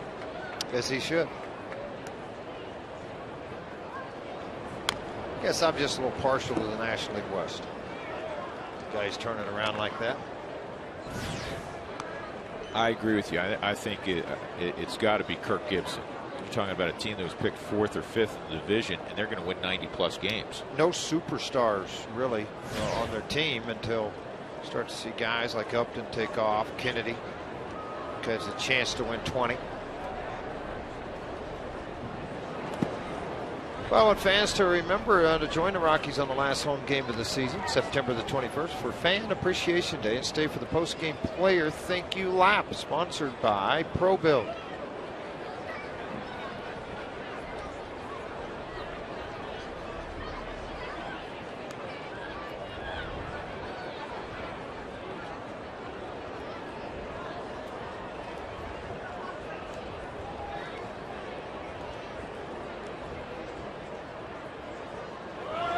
Runner going, and the steal of third by Eric Young. Guess what, Drew? He's taken over the team lead now in a matter of about 3 minutes. and plays about a quarter of the time. Oh, great speed. Big jump on Volquez. No chance at all for a play at third base from Hernandez. 3-2 on Jordan Pacheco.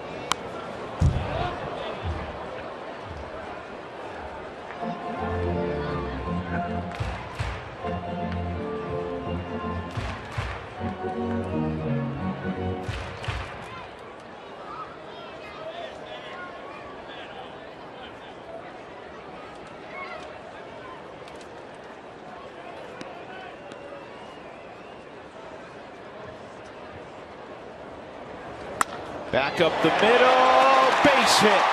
Jordan Pacheco coming through again. 2-0 Colorado. Already his 6th big league RBI. That was a heck of an at-bat. I'm sure there was a conversation prior to the game. What should we do with Gonzalez going down? And people said, put Pacheco there. He's got 5. He's swinging the bat well. Well, he comes up with a big one here in the 5th inning. A base hit back up the middle. EY has 5 stolen bases of third now. The rest of the team only has 5 total. Him stealing second and getting into scoring position, obviously advancing to third, made it pretty easy. And, you know, Jim Tracy talking right now to EY is probably, yeah, it was great, but when you're in the position we are in our order, you could score from second. There's no reason to take that gamble to try to steal third. And if they were to wheel play, pick you off, or happen to make the snap throw and get you, you've taken us out of the inning. Your speed, you could score from second. It's all about kind of the thought process of the game, but it's tough to harness a young guy like that with tremendous speed.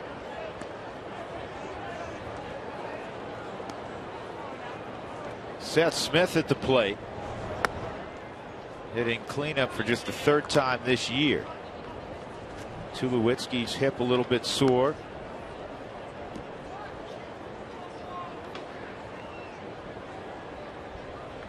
Thomas Field called last night to the big leagues. He hadn't played since Monday.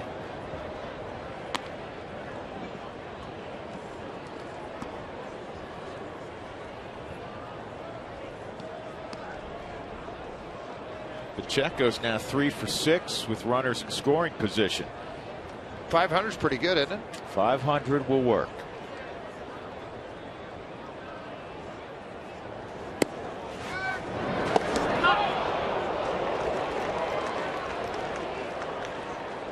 Actually, there's not a league this side of the Tuesday Night Beer League that 500 won't work.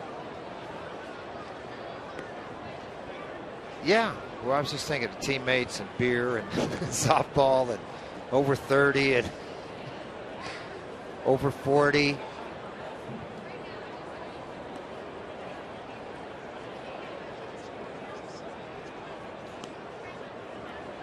What is a good average in slow pitch softball these days? We got hit about 650, 700. 2-2 on Smith.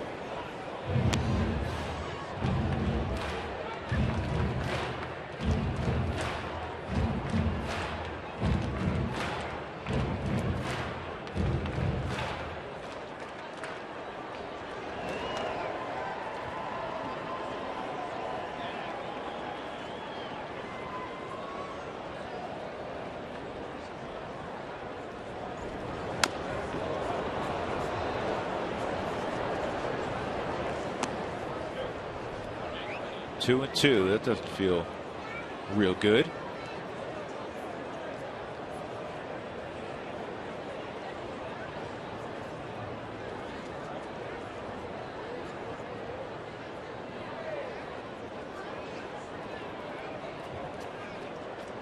Well, today's injury report is brought to you by Panorama Orthopedics and Spine, with 3 locations in Golden, Westminster, and Littleton, or online at panoramaortho.com. Ryan Spilborghs, who's out for the season with the plantar fasciitis. He re-injured the foot on Monday, was placed on the 60-day disabled list. Jonathan Herrera, mishap with a door, fractured a couple of fingers actually. He's out for the season as well. Matt Pagnozzi was designated for assignment today, taken off the 40-man roster to clear space for Drew Pomeranz.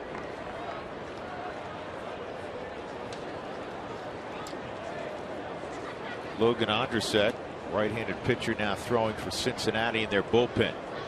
2-2 on Smith. 3-2. Volquez 96 pitches into the ballgame.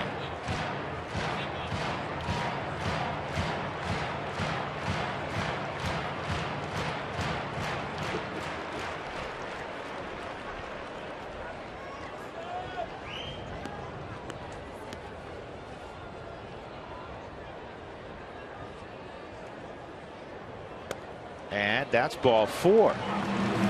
George, that's the 4th walk now allowed by Edinson Volquez. Yeah, and you know what? This is what wears on Dusty, as all managers' patience, because they've got great stuff, but they're not throwing it over the plate. Causes you to go to your bullpens early.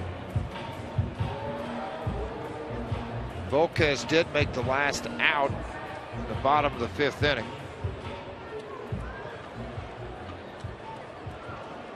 There's nobody walking out of the dugout, but everybody's talking about it. I guess Dusty decided, you know what, okay, I'll go get him now. You know, wait a minute, trainer's coming with him.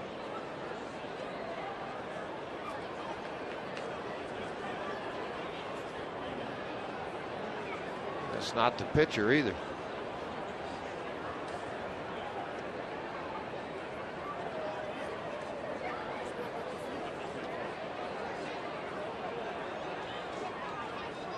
Pitcher's mound was just a good gathering spot. Wow. That's it. Chris Valleca is going to have to come out of the ball game. See if Brandon Phillips comes in. If Brandon's off day, he's not coming in, I guess. Coming into the ball game is Miguel Cairo.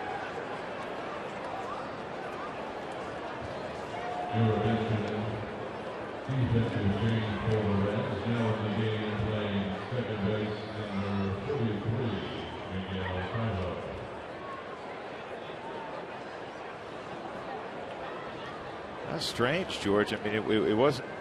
Something had to be bothering him prior to that, because nothing happened in that sequence that involved Valleca. Only thing I could think of was maybe the base hit up the middle when he went to stride for something, as he kind of pointed down to his leg. That's the only thing I could think might have been a part of it. Otherwise, you wonder why.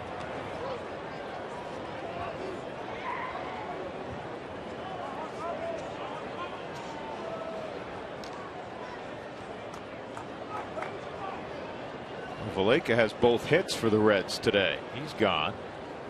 Kevin Kuzminoff, 2 outs and 2 on. You got to believe that if Volquez doesn't get Kuzminoff, that will be all. He's got Wigginton on deck, who homered off of him.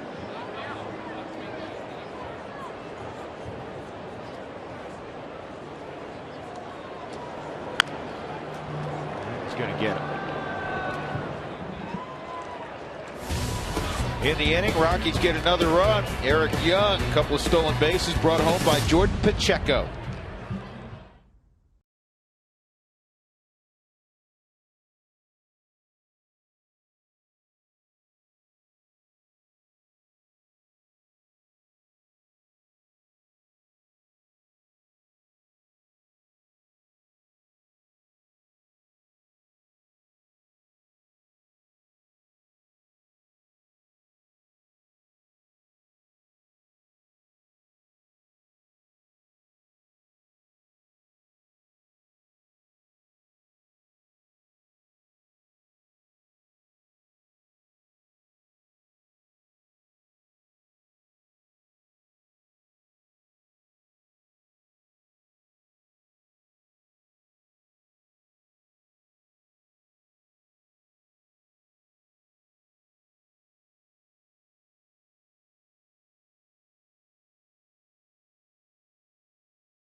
Well, on Tuesday, Troy Tulowitzki in that big 8th inning hit a 3-run shot that gave the Rockies a 5-3 lead on their way to defeating Arizona Diamondbacks. And Wednesday, Willeen Rosario, a 448-foot home run, the first of his career. It will not be the last. And then yesterday, Jason Giambi going deep for the 13th time this year, just 113 at bats. He has the highest home run ratio in baseball, and bats to home runs. 2-0 Colorado this afternoon. For a job done right at a price that's right, take it to AMCO AA MCO. So 5 very fine innings from Drew Pomerantz in his major league debut. No runs, 2 hits, 2 walks, 2 strikeouts. He did hit a batter. Economical in his pitch count. And he'll give way to Jason Hamill here. Hamill making his 30th appearance. Last time we saw Jason, it was a spot start, and it was the best perhaps we've seen Hamill all year. Yeah, it was a great start for Hamill, very aggressive, and hopefully he can stay aggressive here in a 2-0 ball game. Give Jim Tracy a couple of innings before handing it off to the rest of the bullpen.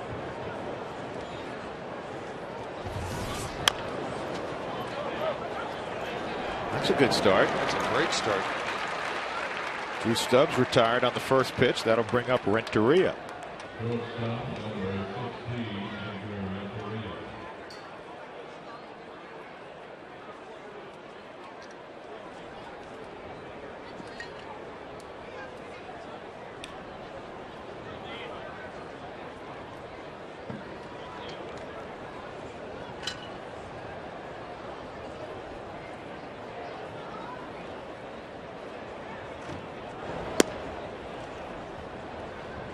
1-0 on Renteria.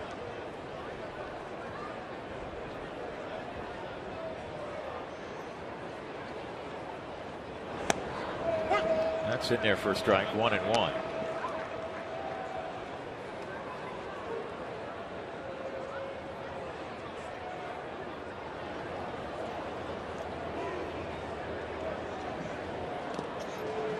It's 2-1 on Edgar.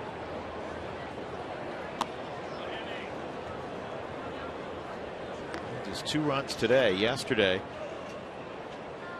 he's These two teams combined to hit 9 home runs, second most ever at Coors Field. That's a strike. Renteria's been doing it 17 years. I hadn't seen one like that before. He had that look on his face.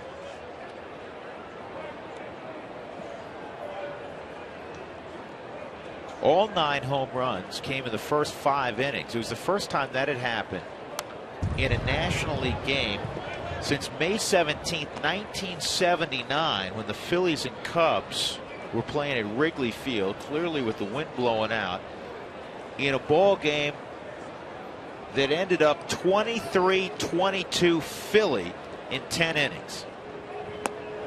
Oh, Renteria, he didn't like anything about that slider there. 2 outs. Joey Votto will come up. Today's Road Ahead is brought to you by E470. Find E470 on Facebook and Twitter for details on how to win free tolls. Rockies will travel tomorrow late in the afternoon. 2 ball games in the evening in Milwaukee against the Brew Crew, who are struggling with the Phillies right now. Could be a playoff matchup. And it's home to see the Giants and the Padres. That'll be the final homestand of the season. Milwaukee has taken a 3-2 8th inning lead. Votto fouls that off. It's 1-1.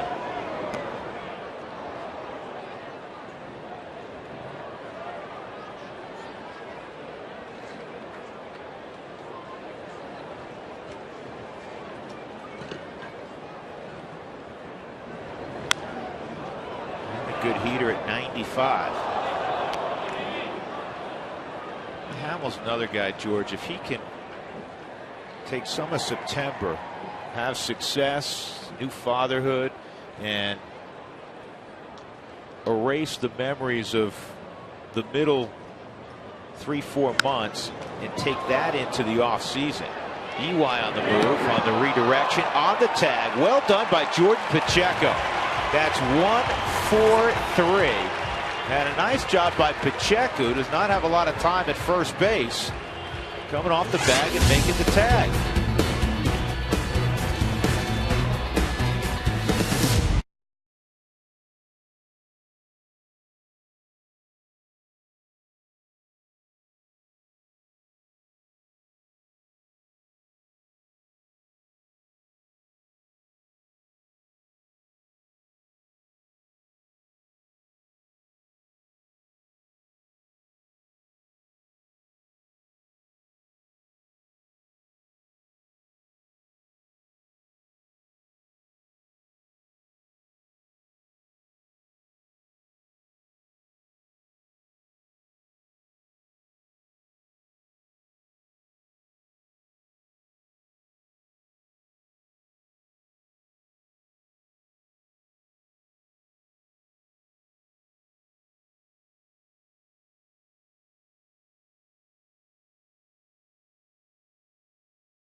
Coors Light Cold Hard Blast.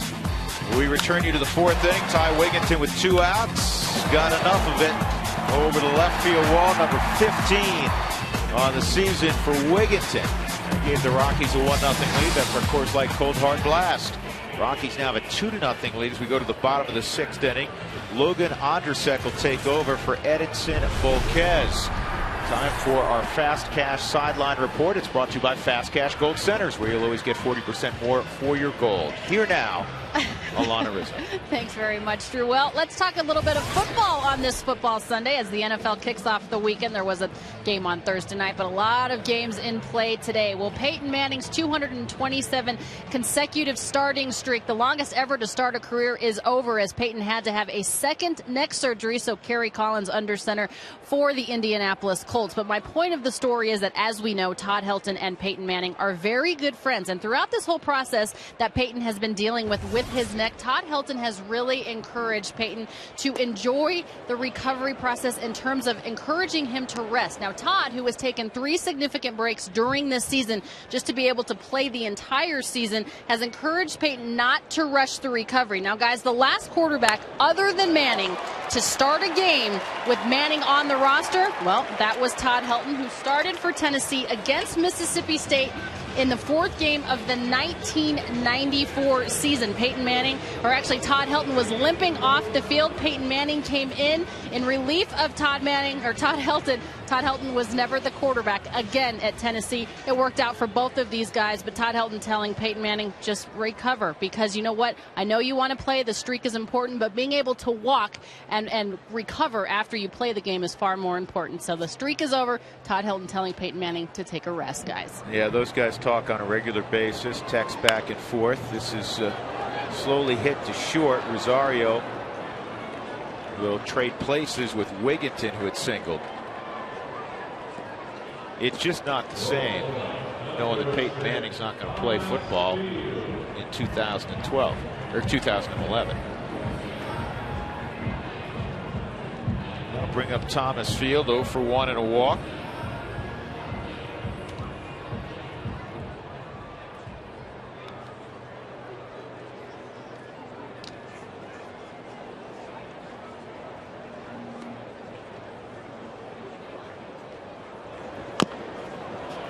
It's a big Baltimore chop to second, and they get Field at first. Well done by Miguel Cairo. And Jason Hamill will come up and hit for himself. Rockies up 2-0, 2 outs in the 6th inning. Windshield damage, call Safelite Auto Glass, 303-287-5000, online at safelight.com.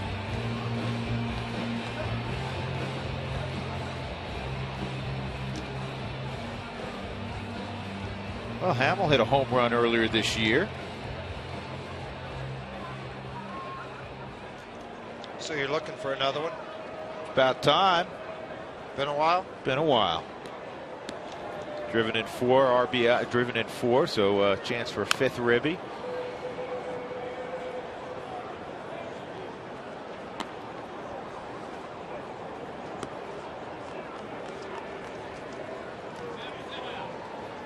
Volquez gives up a couple runs on 4 hits in 5 innings, 4 walks.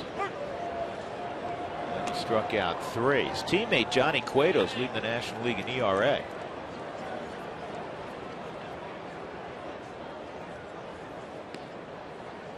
Well, actually now Cueto's second in the big leagues behind Clayton Kershaw. Hamill's thrown out. And we'll go to the 7th inning. Rockies shutting out the Reds 2-0.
league debut of Drew Pomeranz, 5th pick in the draft by Cleveland last year out of Ole Miss. He struck out the first hitter he faced in Drew Stubbs. He had a quiet 1-2-3 first inning. He had an overall very quiet outing, one you like.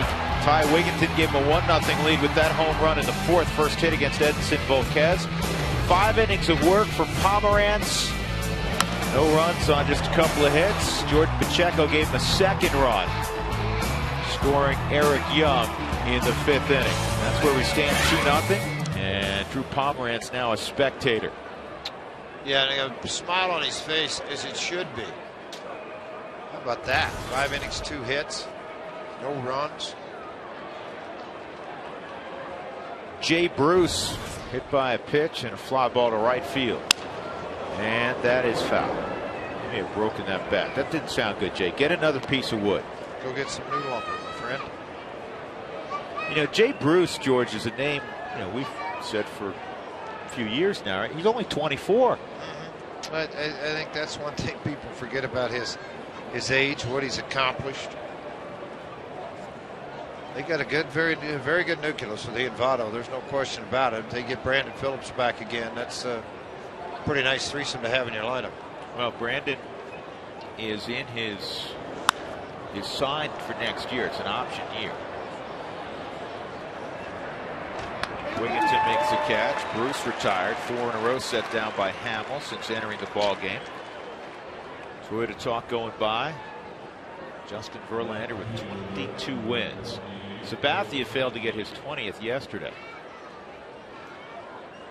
How about the race for the wild card kind of tightening up? Boston's got some injuries on the hill. Tampa's taken them out twice. Looking at the scoreboard today, and they're going to take them out again. It's 9-1 Tampa in the 9th. It's going to be 3.5 games tonight when both of those teams hit the pillow. That's not a good sign. They've lost some big guys in the Boston's rotation. This is going to be extra bases. It's going to roll to the wall. Chris Heisey is looking for 3, and he's going to have it. Oh, he did a barrel roll over third, George. That's not exactly how you work on it in spring training. And then putting his arm around Kuzminov saying, hey, man, help me out here. That was hysterical. Well, first triple of the year. Mark Berry going over now. Watch the end of this. It's a little embarrassing, folks, when you're a big league baseball player and then you run the bases like this. I'll just let you watch. I'm here. I got it. No problem.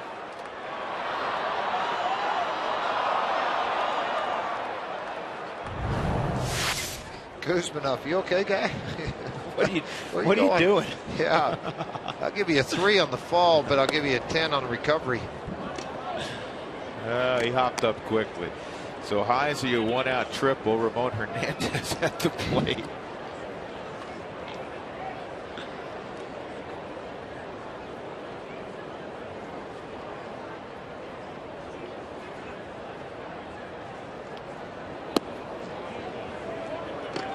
Two-0. Hernandez. Oh, look at this! Look at this skid there. You mean from back here over to here? Raz is going to have to call timeout, work on the diamond for about 10 minutes on the inside corner. Razum, the outstanding crew chief, ground crew. How about chief. Slow motion? Now you give it a rating. See, there's the fall. I'm giving it like a 3, but I'm going to have to go 10 on recovery because he popped back up quickly. Speaking of pop-ups, this is to Eric Young. 2 outs.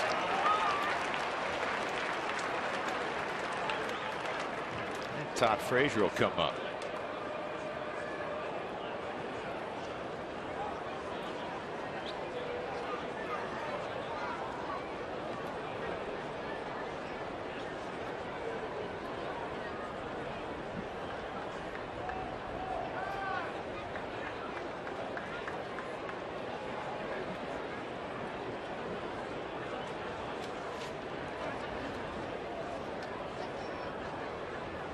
Pomerantz showed great poise for his first outing. Doug and Thornton, yes, he did.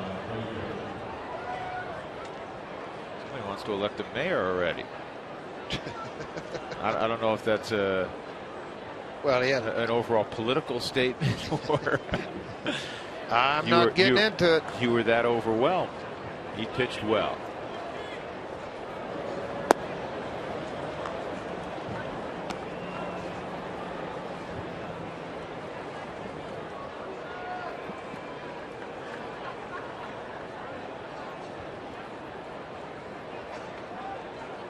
Sandman compares Drew Pomerantz to our friend Jeff Francis. Here's the 1-0. 2-0.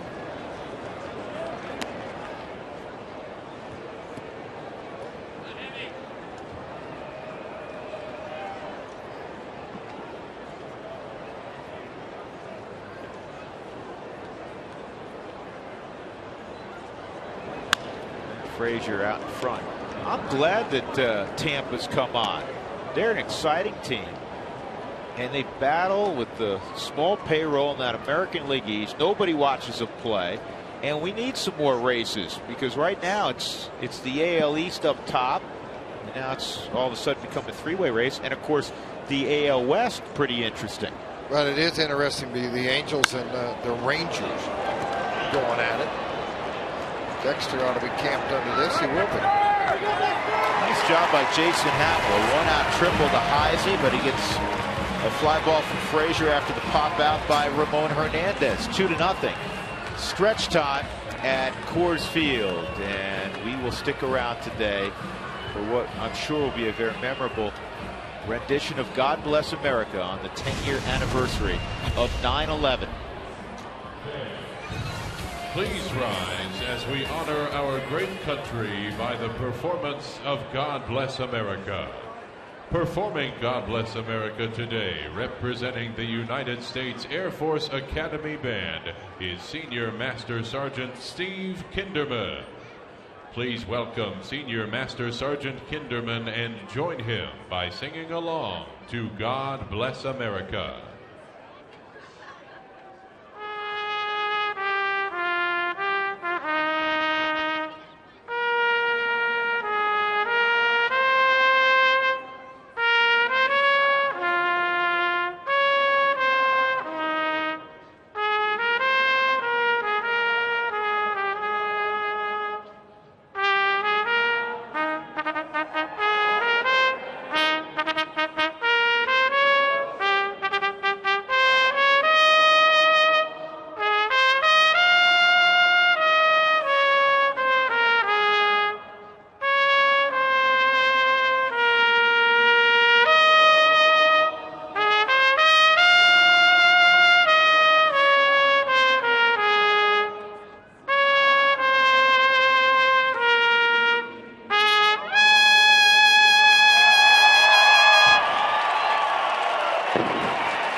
images. September the 11th, 2011, here at Coors Field. That was the scene before the ball game.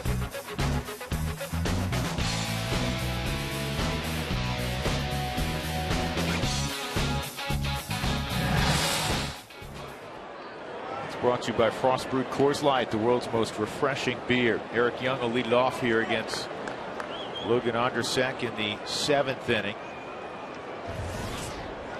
George, we were all down in Phoenix when the Rockies were taking on the Diamondbacks on September 11th of 2001. And just remember, there's going to be a base hit. I was at my in-laws' house, and fortunately at the time my wife and then 2 sons were with me. Gabe wasn't born yet.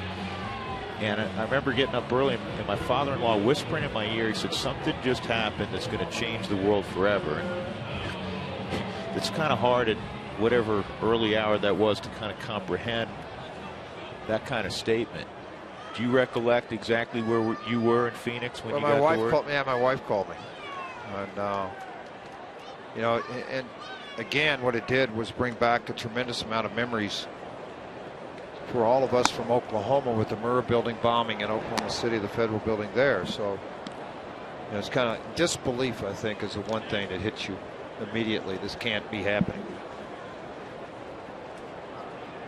EY, who already has 2 stolen bases today at first base, 1-0 on Dexter, 0 for 1, a couple of walks. Rex Brothers has started to throw for the Rockies.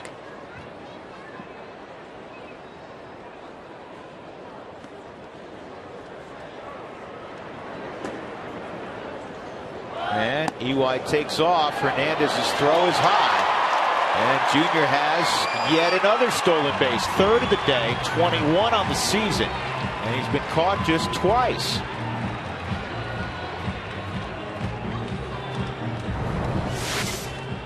Well, big jump, obviously, but then this throw's not good from Hernandez. On the money, probably has a shot at EY.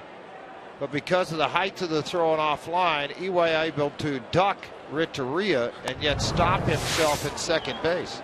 Pretty athletic move by EY. That was an interesting slide also. It's 3-0 on Fowler.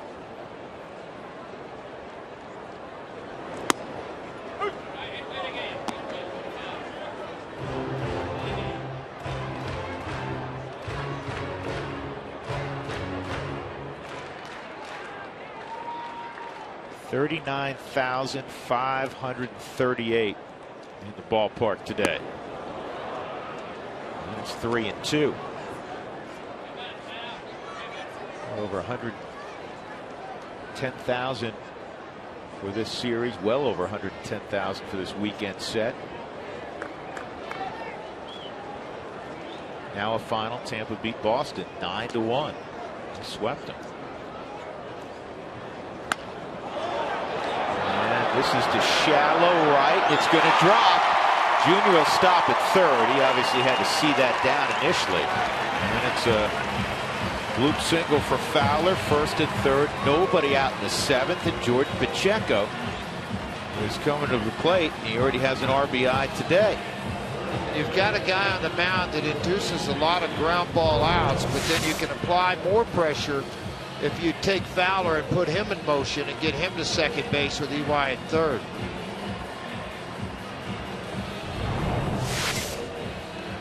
Jordan Pacheco on a 3-2 pitch singled up the middle in the 5th inning to deliver EY. He's 1 for 3. He's got 6 RBIs in his first few days in the big leagues. That'll work.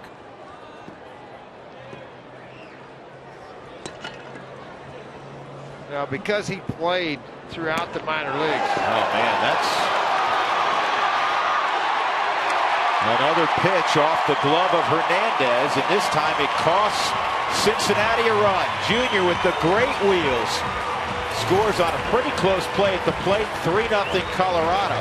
Another pass ball on Ramon Hernandez. Yeah, you just don't understand this. This is a veteran catcher that can catch a little bit, but with EY's speed, I don't know what Hernandez has done today, but he's already got one wild or pass ball. And here's another one. It did ricochet right off of the wall and go right to him, but then not a strong throw to the plate area, and EY there safely.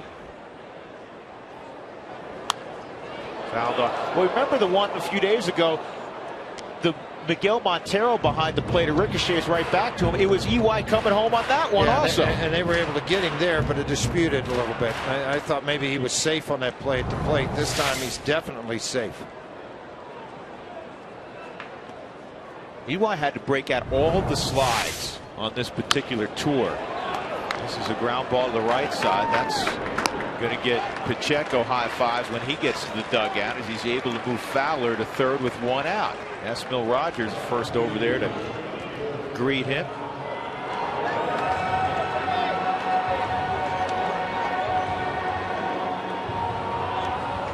Nice job handling the bat by Pacheco. 3-0 Rockies. Smith at the plate. And he'll have the advantage of the infield coming in. Won't matter. They're going to walk him and set up the double play possibility. And pitch to Kuzminov.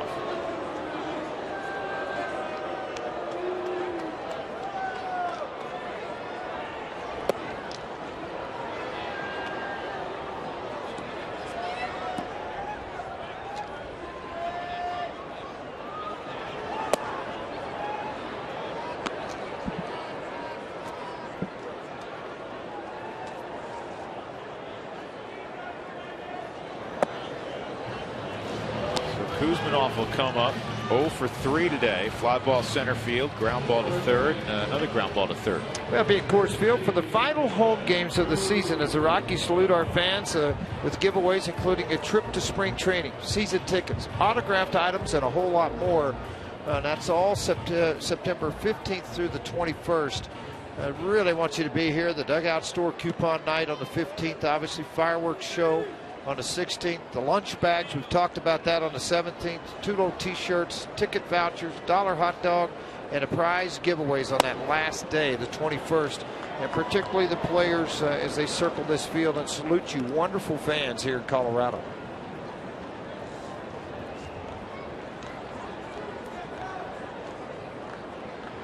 Here's the 1-0 to Kuzminov. And it's slowly hit to second. One play, that's to first. Cairo makes the play. Dexter scores the Rockies' 4th run. Kuzminov is 7th RBI in a Rockies uniform. 4-0 Colorado.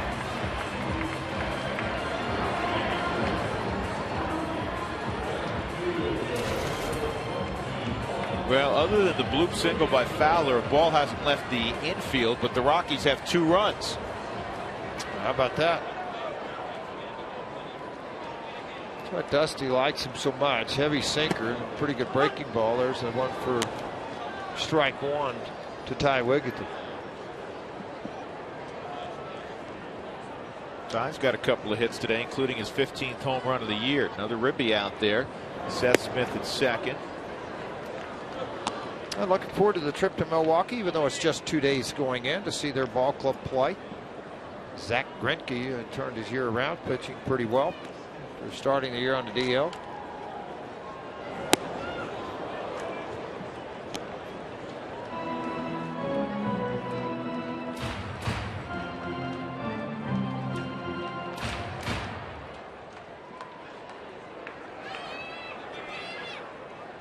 Bottom of the 7th, Rockies ahead 4-0. They've out-hit the Reds 7-3. And Wigginton, foul tip, strikeout. 2 runs in the inning for the Rockies. We'll go to the 8th, 4-0.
Time for our Save of the Week. It's brought to you by the region's Touchstone Energy Cooperatives. We remind you to adjust your thermostat and start feeling the savings. Visit togetherwesave.com. Yesterday, the bullpen came in and really pitched well. Betancourt got the final 3 outs. Rex Brothers also got an out in there yesterday. 4 innings of shutout baseball. They allowed just 1 hit after a bunch of runs were put up in the first 5 innings for both sides. And the pitch from Jason Hamill in his 3rd inning of work is strike 1 on Miguel Cairo. This is the first at bat for Cairo. He came in for Chris Valleca a couple innings ago. Valleca, some sort of leg injury, had to depart. 0-2 on the veteran Cairo.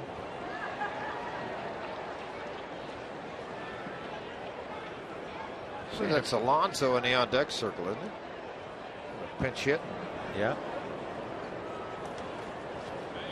Nice catch, Miguel. I was saying earlier, George, this September is a big September for Hamill because he had a very good April, 3-1, good ERA, and not good after that. He's coming off a really nice start. Get his confidence back. Well, it's a lot easier to go home for the winter if you can finish up halfway strong. There's a good hook for strike 3 of Cairo. Very nice. That's his 2nd strikeout. And Jason Giambi was asked earlier today about what he remembers of 9/11/2001. We were at home when I was in Oakland at the time, and we just all couldn't believe it. I had a cousin who was living in New York, and he called early in the morning, and we flipped on the TV, and I think we were mesmerized like everybody else, like, how is this happening and what's going on? And, and then I had an opportunity after that. We played the Yankees in the playoffs that year, and we went down to a firehouse, and they took us down to ground zero and walked us around, for seeing a lot of the kids, that had lost their dads in the fire. So it was surreal and unbelievable image I'll never forget. Yonder Alonso grounds out 4-3.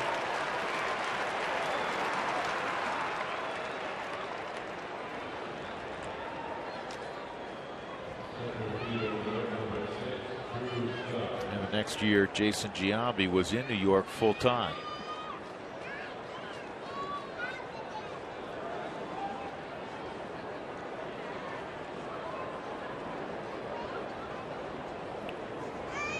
Drew Stubbs 0 for 2 and a walk.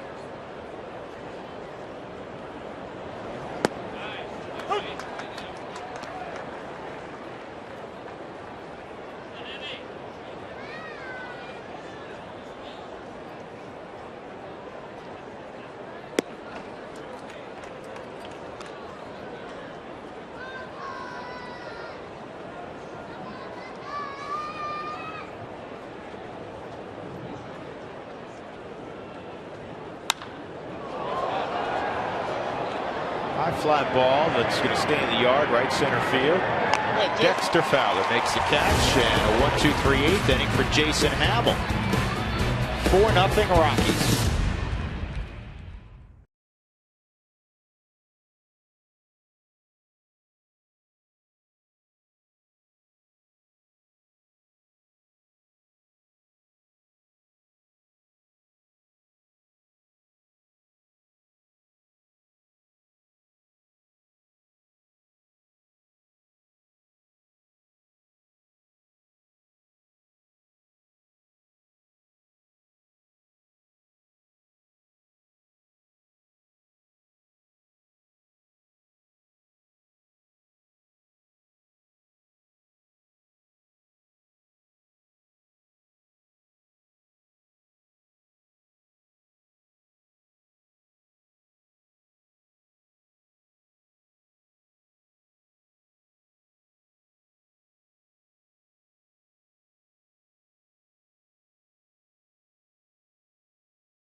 How far did it travel? Brought to you by AAA Travel.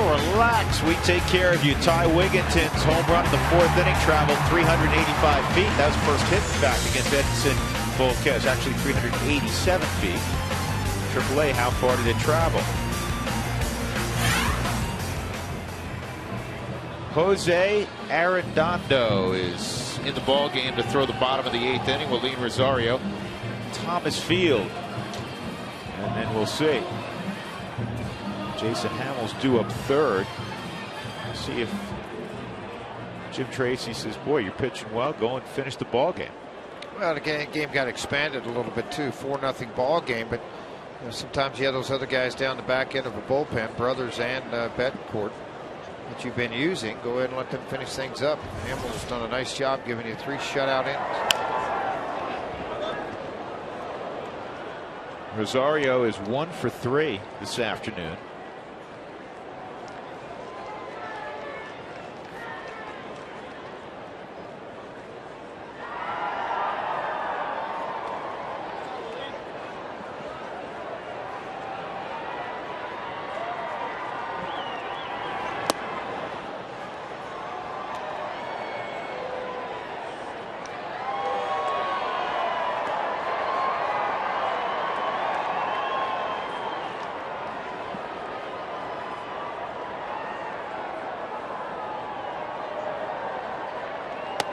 It's 2-1.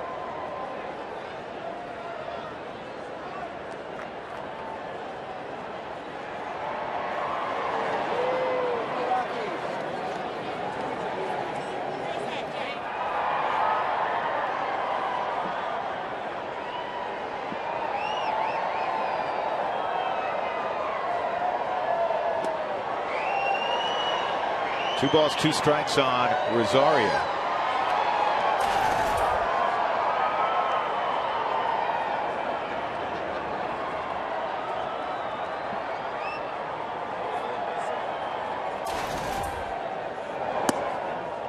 Like another splitter. 3-2.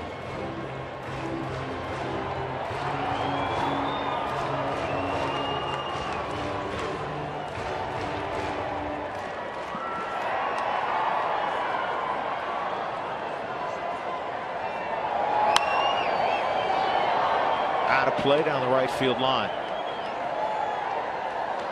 Now the Rockies produced 12 runs yesterday, which is great news. First of all, the Rockies won the ball game, but also you got an opportunity today to go to Taco Bell between 4 and 6. And if you want to receive text message alerts when the Rockies score 7+ for the Rockies Taco Special, text the keyword taco to 720-720.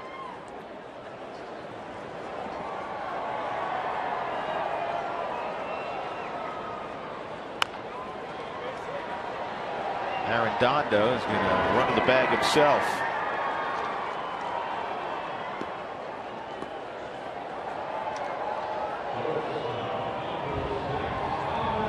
One out. Now bring up Thomas Field, 0 for 2 and a walk. Ecotech Game Summary brought to you by Ecotech Institute Denver, where you can make the world your workplace.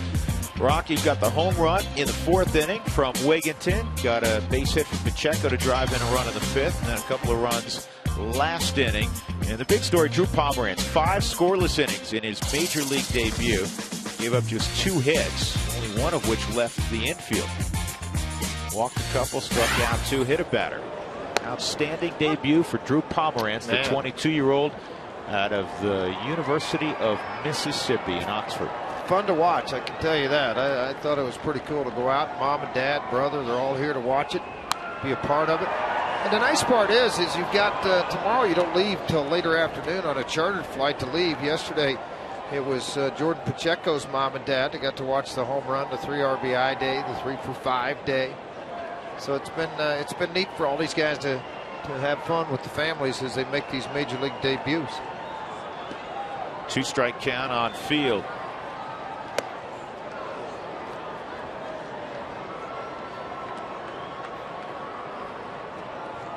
Watching Thomas Field and the rest of those guys at that AA team, they really enjoyed playing the game. He played for Dwayne Espy, who was the hitting coach here with the Rockies. And first year to manage in the minor league system for the Rockies at AA. They had a blast playing. They ended up drawing pretty well despite the heat in Oklahoma, an average of 103 every day with some humidity.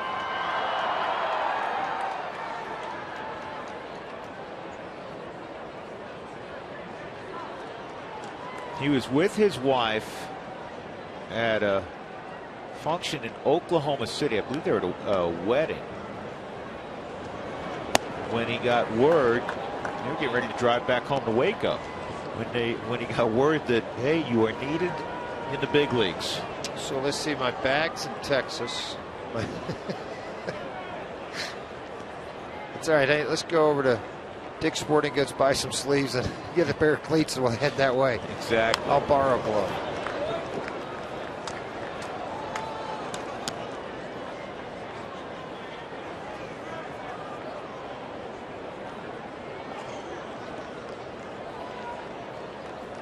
Qual Paint and the Rockies want to thank the fans on September the 18th. Remember, it showed you the calendar a minute ago. It's Troy Tulowitzki Day that day. T-shirts to the first 10,000. Special giveaways during the game. Qual Paint Day that day. Perfect day today, man.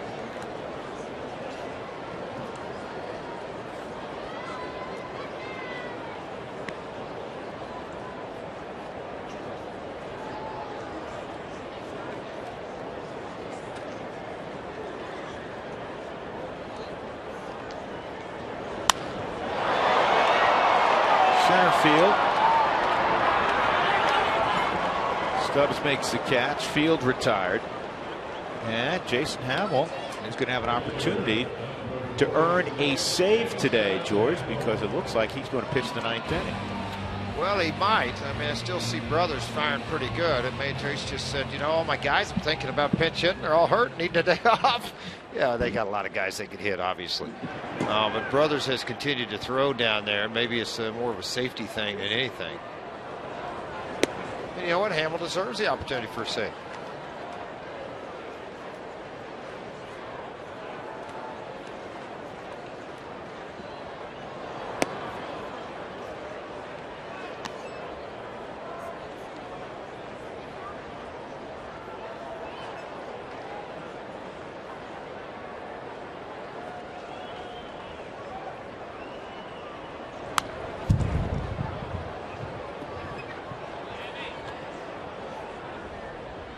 One and two on Jason Hamill.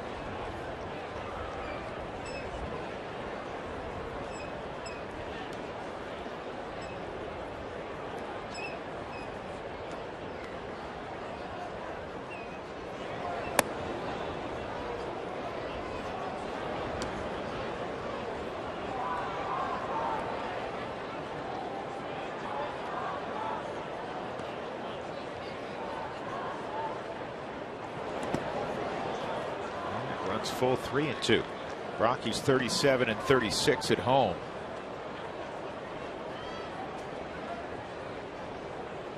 Have 7 more ball games at Coors Field after today.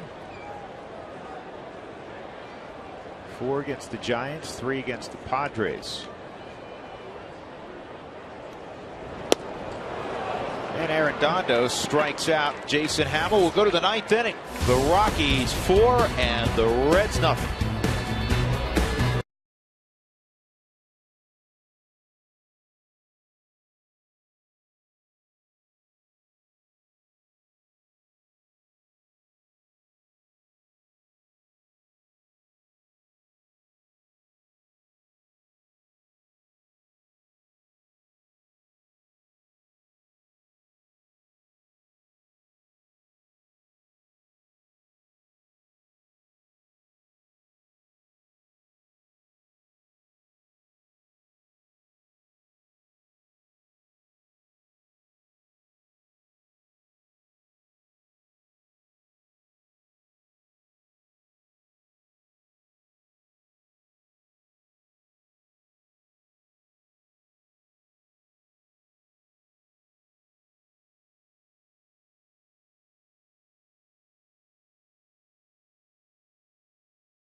On Root Sports is brought to you by StubHub. Fans, next time you want to catch a Rockies game, head to StubHub, where you'll find a great selection of seats for every game.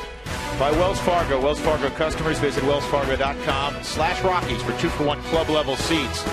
By Sonic, you've got two hands for a reason. Put the Kick and Coney in one and the Bacon and Blue Dog in the other. They're new and only at Sonic for $1.99. And by Southwest Airlines, find our fares online only at southwest.com. Ninth inning on a glorious day at Coors Field. Rockies ahead 4-0 over the Reds. Postgame will follow. Here's Tom Helmer with the details. Tom? Drew, we're going to talk about the youth movement, a young lineup in there today for the Rockies. We'll break that down, and we'll also talk about the tiebreaker, Ty Wigginton with his 15th home run of the season, the difference maker in this game so far. And, of course, as always, we'll get you down into the Rockies clubhouse. Drew? All right, Tom, we'll look forward to that. After 3 more outs, Edgar Renteria to face Jason Hamill. 4th inning of work for Hamill, so he can earn a save. And a swinging strike one. 0 for 3 is Renteria. Joey Votto will hit next, and Jay Bruce. And again, Drew Pomeranz, 5 scoreless innings. And he's in line for his first major league win in his big league debut. Look at it. It's not good when the catcher's got the baseball and your utensil that you're trying to strike the baseball with ends up at shortstop.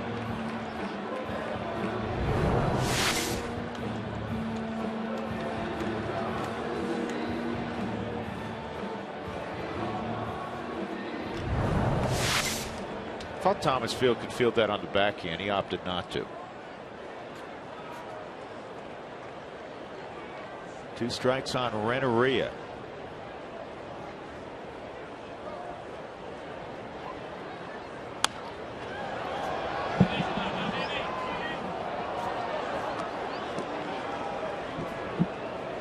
Rockies trying to make it 12 of their last 13 as you look at Pomeranz here at home against Cincinnati. Strike 3. Now with that good breaking ball, just locked up Renteria. That's his 3rd strikeout since coming aboard. Well, what a job he's done in this ball game, coming in and just shutting the door in the 6th, 7th, 8th, and they start the 9th here with a hammer to Renteria for a strikeout. And a reminder, Wells Fargo customers, get your 2-for-1 Rockies tickets by going to wellsfargo.com/Rockies. Wells Fargo Bank, member FDIC. Joey Votto's 0 for 3, so his average has slipped all the way to 318. He's trying to become the first Red to hit at least 320 in 3 straight years since the Hall of Famer Ernie Lombardi did it in the mid-30s. That's how good Joey Votto is. Say that again. Well, the last Cincinnati Red player, and you may recall, George, in the 70s in particular, they were really good, won a championship again in 90. They've had a lot of really, really talented guys. Well, he has a chance to be the first Red since Ernie Lombardi to hit 320 or better in 3 straight seasons. And Ernie Lombardi did it between 35 and 38.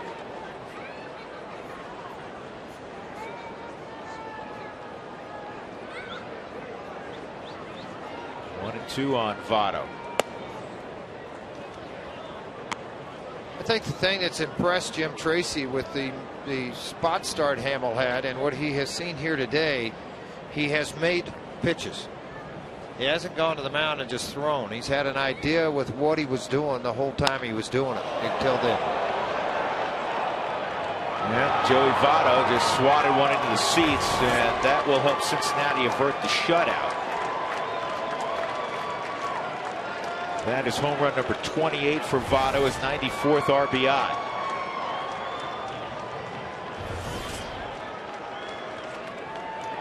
Trying to throw the fastball. It appeared to be a fastball on the inner half of the plate. It was at 95 miles an hour.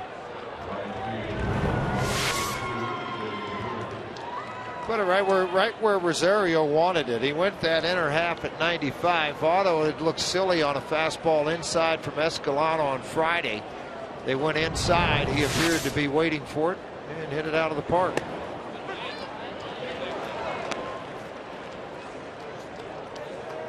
0-1 on Jay Bruce.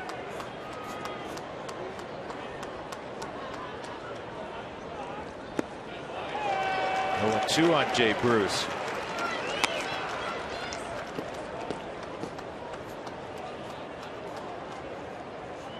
Hey, look at some of the guys the Reds have. They have a lot of homegrown guys. Drew Stubbs, Votto, Jay Bruce, the guy on deck, Chris Heisey. Strike 3. There you go.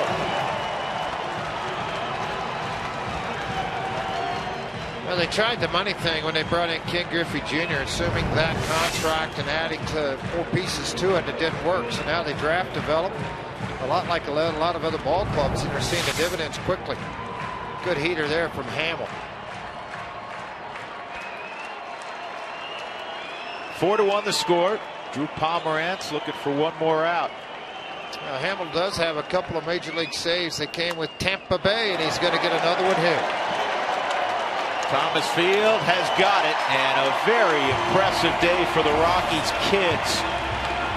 Led by that man, the 22-year-old Drew Pomerantz, the much anticipated debut. And all went well, especially for mom and dad. They can breathe easier along with his big brother Stuart. 5 shutout innings for Pomerantz, and then 4 very fine innings from Jason Hamill behind that. And the Rockies had enough offense today.